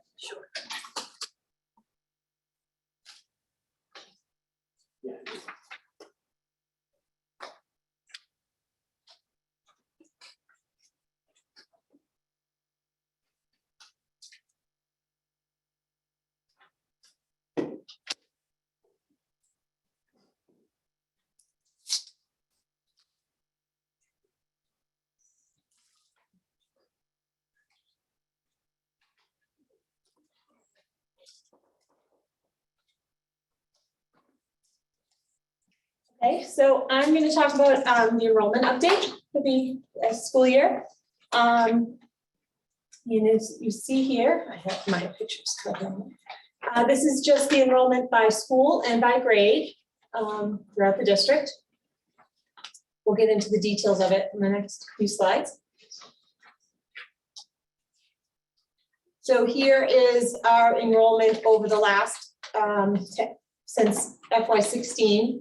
We have remained relatively stable. We're down about 100 students from the few years ago. And here's a 5 to 10 year comparison. There's a few things I want to point out. Our preschool enrollment is back up. It dipped last year, but we're back up to about 105. Our 10-year average has been 99, so we're just above our 10-year averages. You will notice our K-5 enrollment is lower than normal. That is due to our kindergarten classes particularly small this year. We had a low birth rate 5 years ago, so it's playing out that our kindergarten classes are smaller this year. O'Malley has gone up and down over the years, and then Gloucester High School is down last year, but if you look since FY 2017, we have held relatively stable on the numbers.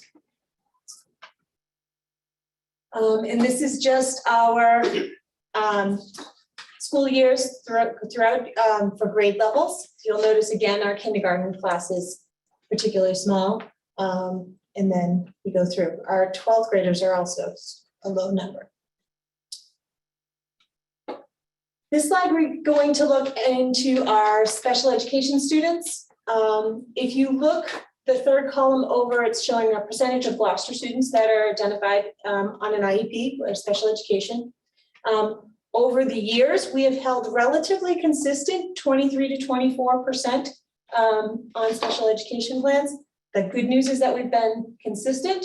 The not great news is you'll notice we're also consistently about 6 percentage points above the state. So that's something we want to continue to work on. Thanks for pointing that out. But can I ask a question or a statement? Yeah. Sorry. Laura and I were talking about that, like, wow, the percentage is even higher than the state level. It's almost, I don't want to say shocking, but it's pretty high compared to the state level. And it looks like it's kind of leveling off at about 25%. Now's not the time to probably discuss it, but it seems like an action item that, hey, why is that so high? Why, you know? So, yeah, well, and she is, and I can say something too. Oh, yeah. It definitely is an action item. Okay. And if you notice on the plan for ongoing improvement, Yeah. There are 2 goals that address this specifically. One is the goal that is better combining regular ed and general ed, not regular ed, general ed and special education services. We're really looking at response intervention or multi-tiered systems of support so that we really can support our students before they get to an IEP, and we can give them the services without having to go down that road and fill the gaps. So we're really working hard on that collaboration.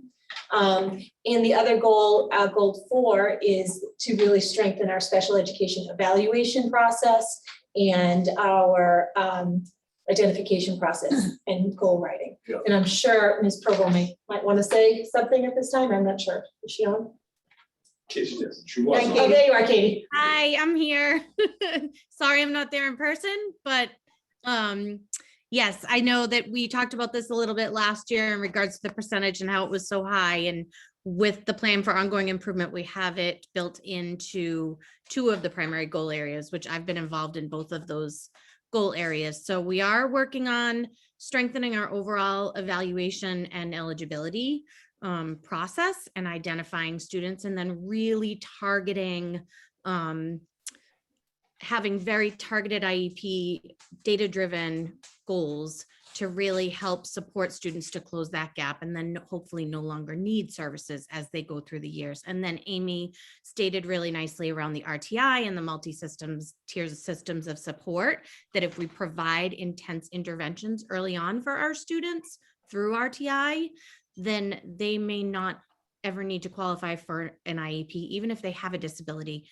They should and could and will make effective progress through that model. I think I answered the questions. Can I follow up with just one question for Katie? On the state level, Katie, is it safe to say, I mean, I guess I'm always concerned about everybody's measuring special ed at the same, using the same metrics. Is that across the state, or is that, I mean, is one town different from another? How does that play out? So we looked at data last year on this, and I can provide an update again this year and see if other districts that are similar to our community, what their percentages are. We are, as of last year, when we looked at all the data, we were higher than, I think, any of the surrounding towns. We were also higher than any of our demographically similar districts. We also, when we dig a little deeper and we see, so emotional impairment is one of our higher categories of disability. And that's another goal area that we're looking at in the plan for ongoing improvement, is strengthening our social emotional learning supports, because that is another way to build those supports and interventions in for students at a young age around their social emotional needs. That should also bring our percentages down if they're getting what they need through tier 1, tier 2 instruction that way. I'm not even so much concerned about bringing it down. I'm more concerned about, are we measuring the same way everybody else is? Is our threshold the same as everybody else for special ed? And is that 25% or 24% or whatever that is? You know, are we getting are they getting the services that they need? And having had the child that receives special ed services, I can't overemphasize, obviously, the importance of, you know, a team plan to service kids that need the help, so. Yep, no, and both of those things we're addressing and really looking deeper into the data throughout the district around the reading data and students with disabilities that are on IEPs. What is the specially designed instruction that they're getting, that they need? A lot of our data teams were focusing in more around all of those pieces, looking at both RTI and general ed instruction and our special ed instruction. And we're getting teachers more trained in Norton Gillingham and specialized reading methodologies as well, so that those students that really do need that are able to get that, and that we're able to see those gaps close. Does that help? It does. Thank you very much. So I just want to say, when I see these numbers, they're not surprising because they've been these numbers since 2008 when I came here. But I guess I'm a little concerned when I hear we want to drive those numbers down, because I view this, when I see these numbers, is that we are a school district that thoroughly in a community way takes care of our students, right? We have the benefit of living on an island. A lot of our teachers live in Gloucester. You know, we are so tight as a community in this school that we do and offer the services to help our children. And we've had consultants review our programs over the past years, and have all given us a good rating in our special ed. And one thing I can say, and it even happened the other day, is I've had parents come to me from other districts saying, I can't get my child on an IEP. You know, I know they need services. Who knows their children better than their parents right at home? And so many school districts push back on that, knowing that it's an expense. And I can say proudly that we are from a school district that cares about our kids and aren't so concerned about the costs. And, you know, I've had discussions with the special ed department here in Gloucester and have had discussions with parents, and they are proud to be from this district because they're not having to hire the educational advocates and file lawsuits to get the services. They get them here. So when I hear that I understand the reason to address these numbers, but I wouldn't want to see it as a goal to reduce the numbers unless it's for the right reasons, knowing that their services really aren't needed anymore, and it's not just the opinion that our numbers are too high and we need to drive that down. I agree. I think we'd be proud. So thank you for asking the question that That's way, huge. because let me just answer, because I think it's really important to clarify this, is we're looking at our practices to make sure that we're serving students as best as we can, because that is the driving force. And I'll give you one example. It can happen, and does happen, not only in Gloucester, but all sorts of places, where we may identify a kid as social emotional behavior issues, a disability, when actually it could be that a learning challenge or learning disability is actually driving that behavior. And so it is, if we don't have clear enough, good enough, rigorous enough processes for evaluation, identification evaluation, we actually misdiagnose that. And that's a crucial and problematic misdiagnosis, okay? So what I want folks to hear about this isn't that we're trying to drive down numbers, we're trying to, this is like interesting and data we've had over a number of years that's higher than the state average, okay? So whether that's, and just like if we had learning data that was lower than the state average for many years, we want to look into that and understand it.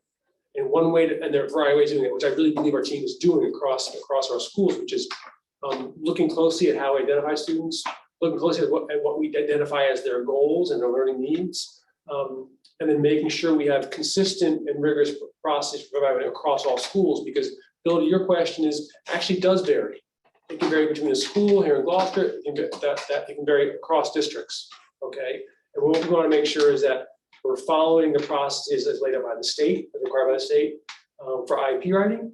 We're following consistent process across schools in terms of evaluation identification. And then also, most importantly, I think all that is we're providing a level of instruction that all students may need, because it can happen where if you're teaching a student fully with specialized instruction or other ways that child needs, you actually, they can, even if they have a disability, they can make progress without necessarily having services outside and beyond the school. And again, that's because we want to make sure that they have the least restrictive environment, and by evaluating folks well and knowing clearly what support they need and being able to provide that support in the classroom, we don't have to sequester them either into a classroom within our school or somewhere else. And so what I want folks to hear is that it's a really close understanding and analysis of how we support our students well, but also how we train our staff in different ways or new ways that we haven't yet done. I hope folks take it that way. It points out a place we got to look at, but then how we do those practices matters a ton, because ultimately the goal is to make sure we're serving our students, not hitting a number. Right. That's the most important. I think I had similar questions as Bill about the percentage and the metrics used to, I'm wondering like how much of that percentage are not intense intervention situations. Like I have my own personal situation with my two kids. My son, he has his, disability as they call it, but he understands his challenges, and it's gotten to the point where he's still on an IEP, but he doesn't need much. He gets accommodations.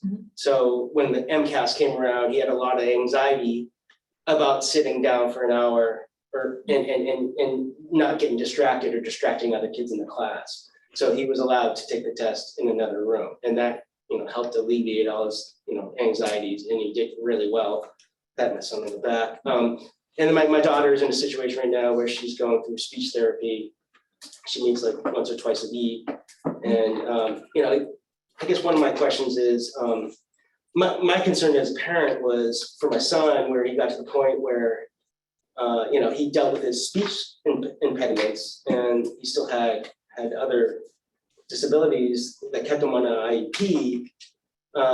Do we reevaluate these students going forward properly, or are we just carrying on those percentages over time? So Katie, can you just speak to that in terms of how we reevaluate students and what sort of time frame we do, and then also, in terms of when you present your special education report later in the year, do we typically go over sort of the level of, moderate, severe, different levels of disability? So can you answer that question first about just the presentation of how we report it, and then talk about how we evaluate students over time? Yes, so, and you can hear my background noise, sorry.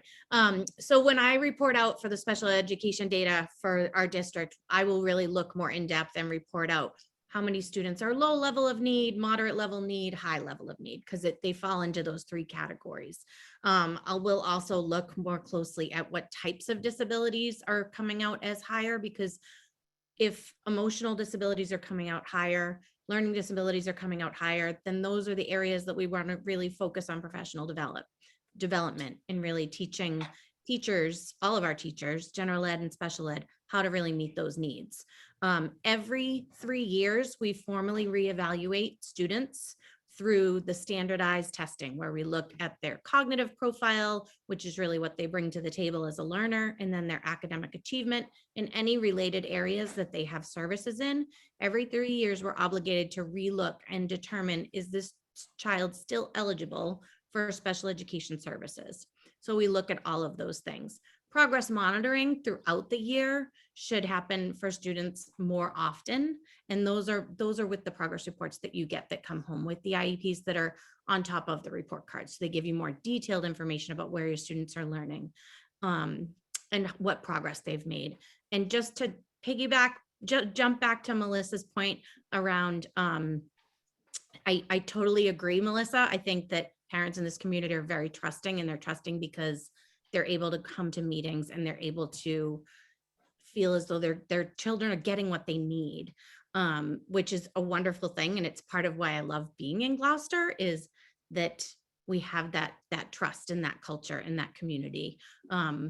So it's not necessarily about bringing those percentages down, like Ben said. It's about student outcomes. And are these students that are, like, that's the first and foremost, is of that 24% of students that are on IEPs, are their outcomes as positive as students that aren't on IEPs? Are they making that growth over time and closing those gaps? Because we really want to make sure that we have high expectations for them as well. And then with that tier 1 instruction, I know we've talked so much about wit and wisdom, and when we have that in place, I think we're going to see that we meet the needs of so many more learners in our classrooms, and they don't necessarily need to get pulled out for something different. There's more equity in having that strong tier 1 instruction, whereas special education instruction, we're looking at what is it that they're getting for reading. Are they getting it from the classroom? Are they getting it in small group? And really, what's working best for them? And I think we always want to make sure we're giving students what they need. So I just wanted to make sure you knew that. Thank you. Yvonne? So this is the same data, just in graph. Next, I want to, Katie, did you want to say something? I just wanted to say one thing about that enrollment data, because that is the data for students that are enrolled in our schools. It does not include students that are out of district or service only students. So I just wanted to, that's the students that are currently in our schools for that enrollment data. Attending in Gloucester preschool through 12 or through. Right, and okay. our Through high school. enrollment data always is consistently tracked this way, and anybody that we are paying to be at an out-of-district program is not reflected in ours. Right, so at this point, in terms of state reporting, in terms of the out-of-district placements is two different things. This and school choice, we'll be getting those numbers later. But we report to you in the budget process, and also when Katie gives us special education report, we'll report the out-of-district placements as well. But just, Katie, want to cover that these numbers are the folks who are inside our schools in Gloucester at this point. And because there are two other categories, one out-of-district placements, but also services only placements, which may be private schools, students go to private schools, or students who are younger than preschool age, or in preschool rather, who they don't attend our schools, but we provide special education services by them. Homeschool students. Yeah, homeschool students, right? Thank you, homeschool students. Okay. So similarly, we're going to take a look at the EL population in Gloucester. we all know, risen over the years. And when I show the graph, you're gonna see it like a staircase. But if you notice, according to the state, we are getting more in line with the state. Starting out at 3.9 and the state was at 9% in FY16, we're getting closer to the state average as our population grows. And there's that staircase of, we've all watched how our population has changed as we've had more and more students come in. A couple things on this is we've had 10% growth, from the prior year for a number of years. It looks like this year might be a little bit lower than that, but at the same time, particularly EL students often are probably higher percentage of students who come in during the school year. So as they grow, it may continue to grow. That actually happened for the high school last year, where we had quite a large number of newcomer students join GHS in November and December of last year. Yeah, so we may see this continue. So this data is as of October 1. So if they came in yesterday, it's not included. And this is showing our EL population across the schools. Gloucester High School remains to have the most, and then Beaman and Veterans, followed by O'Malley. Our ethnicity breakdown is here. The lines kind of get small because there's a big jump from 376 up to 2100. So just to note that. And here is our school choice into Gloucester. So right now we have, as Superintendent Lummis mentioned, we have information of the students that are in our schools today because we know they're here, right? We don't have exact numbers of the students that are choicing out, because what happens in October 1, we submit all our data, the state takes that data, kind of works with it, and then they give us a report back of how many students are from Gloucester but attend a different school. So we won't have FY23's numbers until usually around January or February. But these are the students that are choicing into our district. With 28 total, and mostly at the high school. Here they are by grade level, same ones. This is the same 28 students that are coming into our schools. Okay, so we have more at 12th grade, 9th grade, and 6th grade. So school choice out of our district, like I said, FY23 is not on here. So this is as of last year. You can notice it's gone down a little bit over the years. Since FY18, it has gone down about 17%. That being said, our enrollment has also gone down slightly. So our numbers have gone down as high as 10% out and as low as I believe around 8% this year. I'll tell you exact. Well, 8.9 this year, but we've been as high as 10.4. So we are declining, going in the right direction. Yes. Just curious about these numbers. Do you break these down by like say grade level, elementary, middle, or out of district placements for? I can. I don't have that. Okay. I wouldn't have that data until the state gave it to us in January, February. Yeah, I'm interested to see. To see when they leave. Yeah. Yeah, actually, what we do have is we have a data management that says what towns they go to and how many, but I think it also has grade level too. I can look at that. And then also Historically, yeah. curious about like whether they go to private institutions or other public schools. So we'll give a full report on this, when we get that complete data for this current year in January sometime, then we'll give a full report to the committee about that. Still learning about the Yeah, I process. think, and break it down just as in the ways you described, by grade, but also by town they go to or school they go to. I just don't know, and then we also get data in a different way from the state around if they go to a private or public school. And would this also include like, say homeschooling as well, or is that like out of district? This would not, homeschooling is separate, from that, right? Homeschool separate. That was next. The next one is talking about Essex Tech. You'll notice we hover right around 100, right 99. Again, we do not have the data, although we actually do because we know how many we sent. I believe this year we're at 107. We hover around 100. I believe they have 100 slots for us, so we fill them. Yeah, that's about how it goes. And that's the end of it. Oh, yeah. I have a lot of questions, I guess. Yeah. The GHS, a lot of high numbers coming into GHS, is that a draw from our vocational department or, you know? Sports? But a few things, sports, recently robotics and engineering program has pulled in a couple people.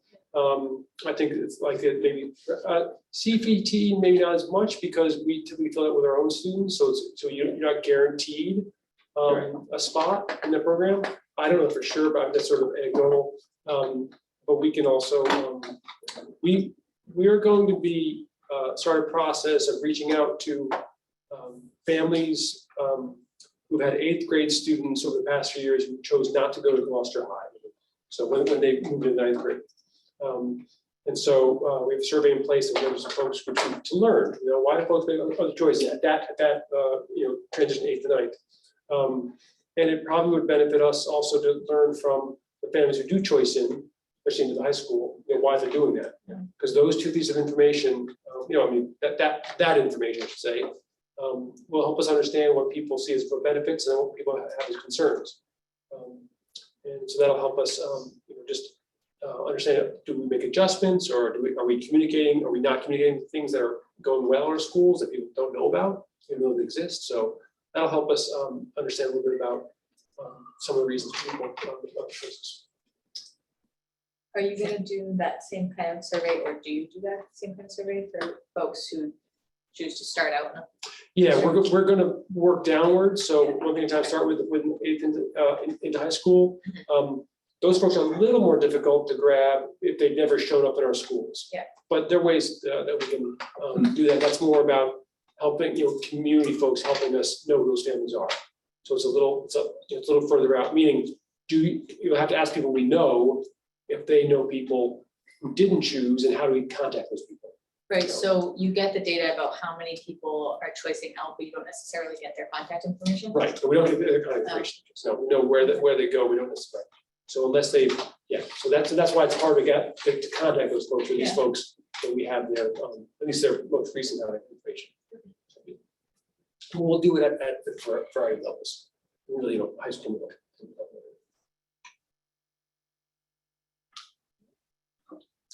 So, okay. Thank you very much. Okay. Thank you, Katie. Thank you, Amy.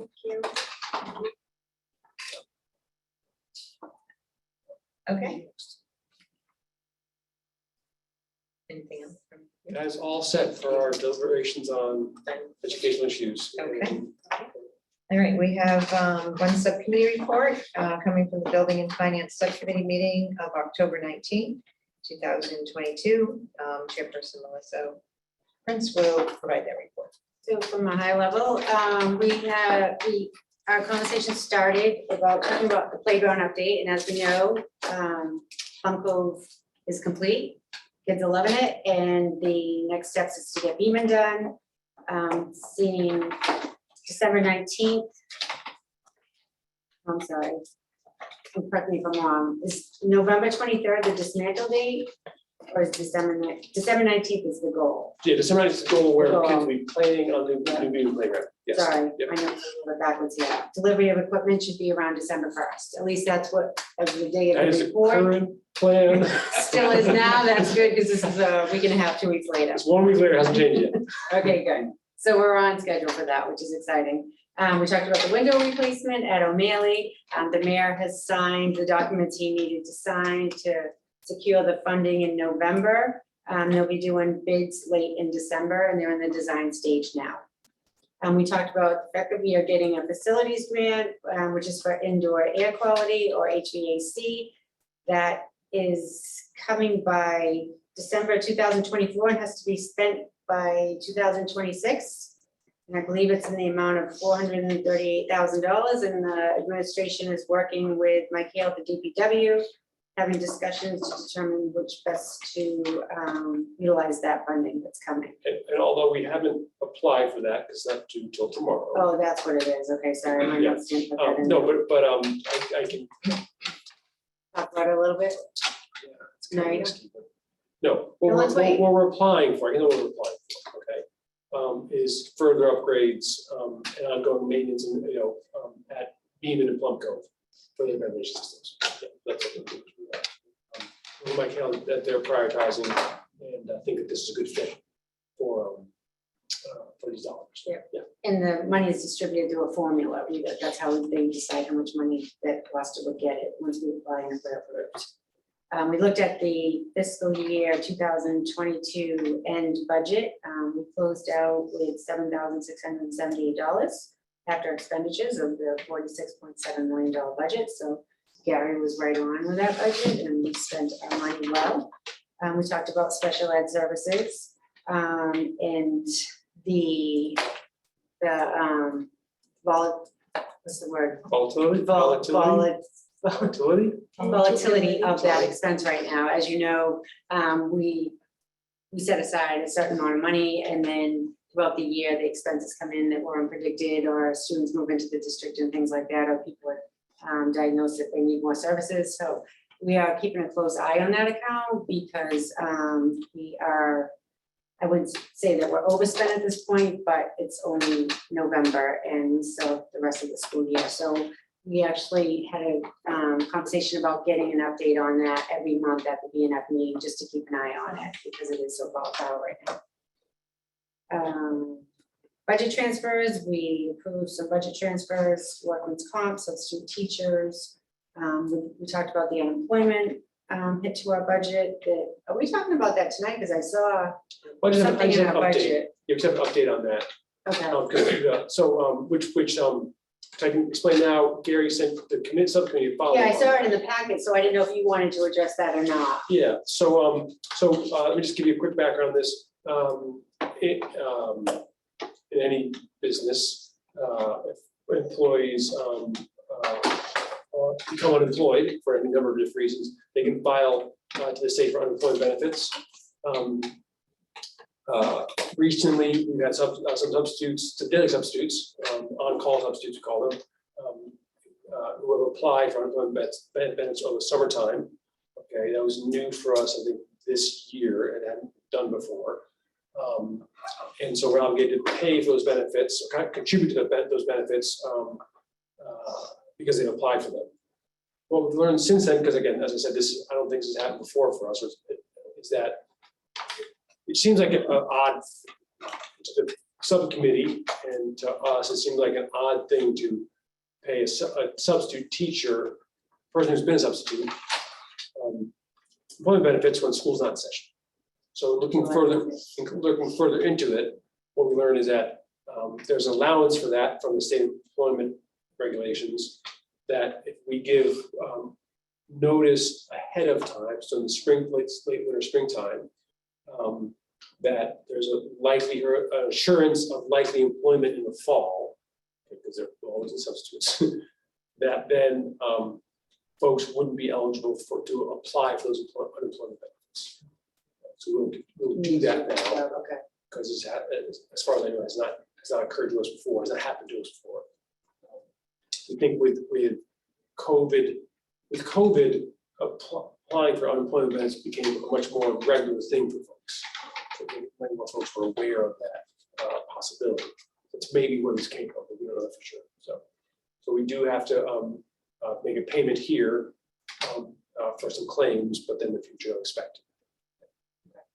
That's an update from what we had the other day. Exactly right, that's right. And the only time in substitutes where you may have for substitute costs, where you may have a claim going forward is a long-term sub. You can't reasonably assure that person of employment in the new school year. But those are the regular number, and so we don't expect it to be this sort of cost. And thank you. And then continuing, we talked about, we have a new business office hiring Stephanie Frontiera, who starts on November 14th. She is taking over Cody's position. And it was reported that Cody is still helping us out, so we're very grateful for that. That helps Gary out at a time very busy in the budget. Cody's been helping with the end of the year report. Yeah. And Gary cannot wait for Ms. Frontero to start. He's been doing two jobs for a long time. We had build and use fees on the agenda, but we didn't have any new applications come before us, so we didn't have to discuss anything there. That was pretty much it. It was a quick meeting. We met, I think we started to adjourn, it was 25 minutes. We got great reports, a lot of information, all positive. Concerned with the special ed that we're gonna keep an eye on, but we're gonna move forward in the budget. And actually talking about the calendar and agenda to start doing the next budget. I believe that it's gonna start very soon. That's the report. All right, thank you. Next item is action. We've handled the first two items already. We have a grant to accept a donation by the Gloucester Police Department in the amount of $33,177 from a grant they received from the District Attorney Grant for All Stars programs. These funds will be used for repairs, maintenance, and Gloucester Public Schools staff training for the Project Adventure Challenge Course Rebuild at O'Malley Innovation Middle School. And I move that we accept this grant. Second. You want to explain?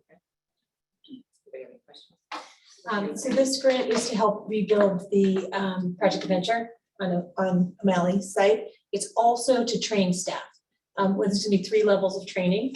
There'll be 25 staff members trained in the, basics of Project Adventure, team building, those kind of things. There will be 12 staff trained on a higher level, and then 3 kind of overseeing really the whole thing, like the tough lines and those kind of things.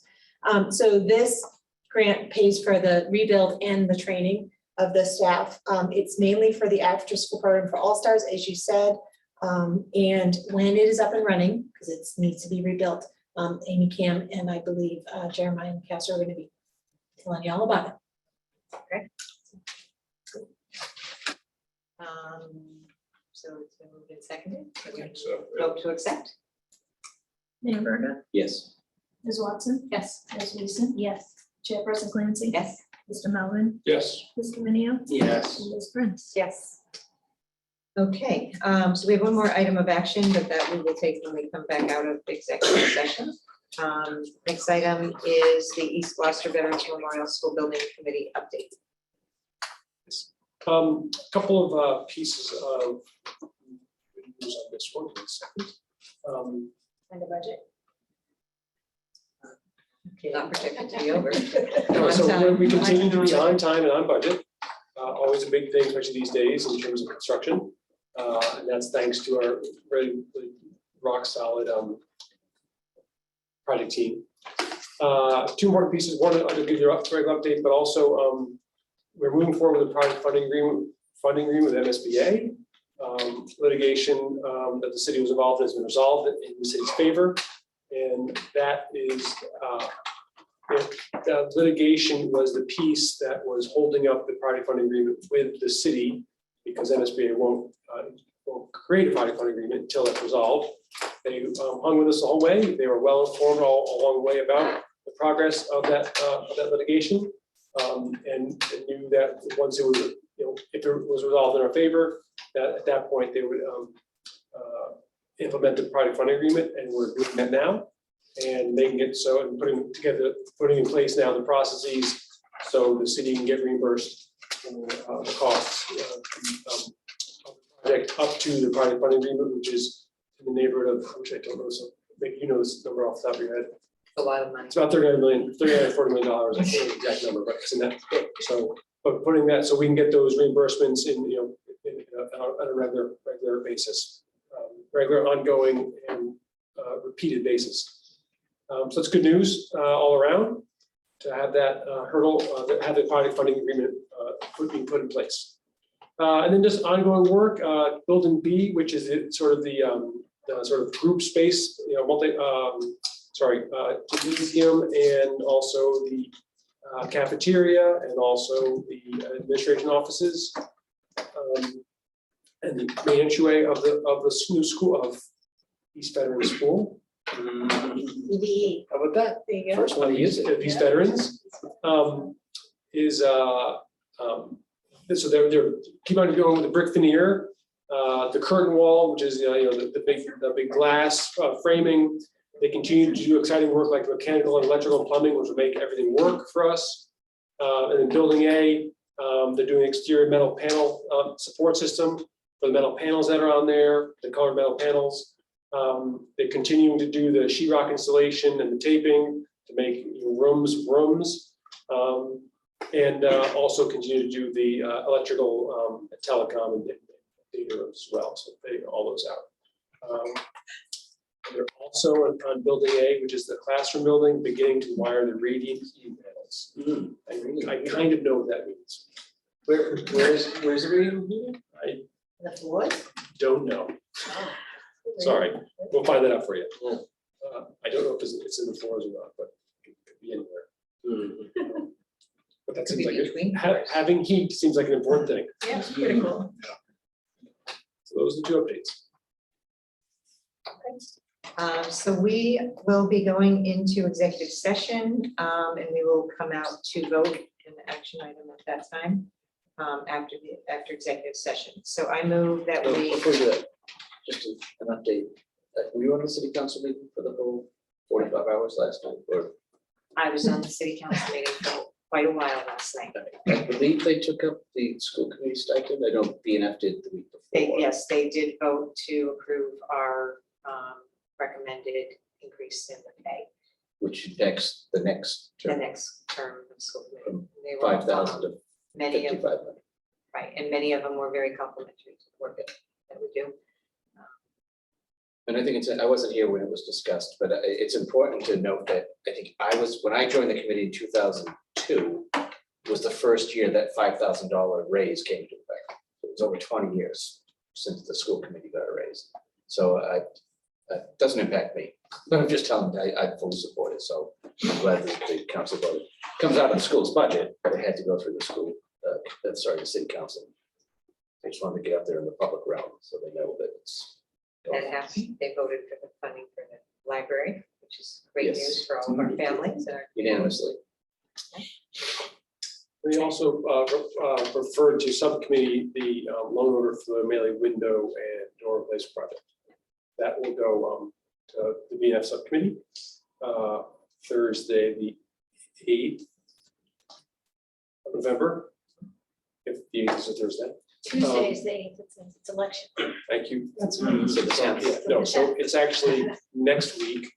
Really close. November Thursday. 3rd. Thursday. November Thursday 3rd. is. Thursday the 3rd, thank you very much, sorry about that. And then from there, we were, could be reported out to the full city council to be addressed, I believe, on the 22nd. Don't hold me to that. please. That's it. So, okay, 22nd. 22nd. Thank you. Okay, so I moved and to go into executive session for the following purposes and return to, so we're going to return to adjourn. We're gonna return to vote on that if we come to an agreement. Right, we Executive would session. come out and, because the item is on our agenda, so we do have action on our agenda. So, there's a likelihood we will come out to vote, another action item. So, purpose one is to discuss a non-union personnel contract pursuant to Massachusetts General Law, Chapter 30A, Section 21A. And second purpose is to discuss strategy with respect to collective bargaining with Gloucester Teachers Association and the Gloucester Association of Education Paraprofessionals pursuant to Massachusetts General Law, Chapter 39, Section 23B. Second. Thank you. Roll call vote, please. Mayor Verda, Yes. Ms. Watson, Yes. Ms. Weason, Yes. Chairperson Clancy. Yes. Mr. Melvin, Yes. Mr. Minio, Yes. and Ms. Prince. Yes.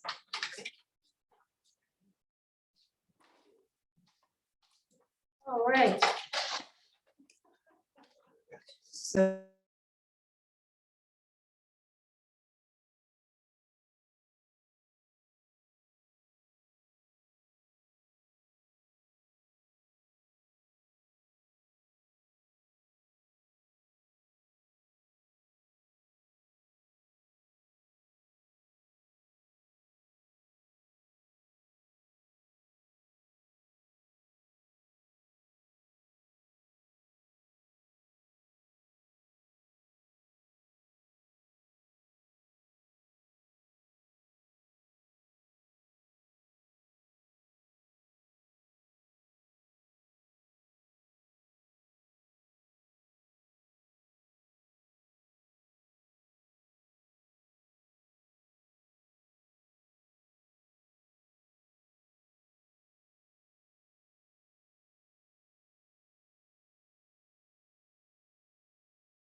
Okay, we are back in open session. We have one item of business coming out of executive session, which is to approve the non-union personnel contract, the changes for the renewal and to bring the pay in line with other people at that same position.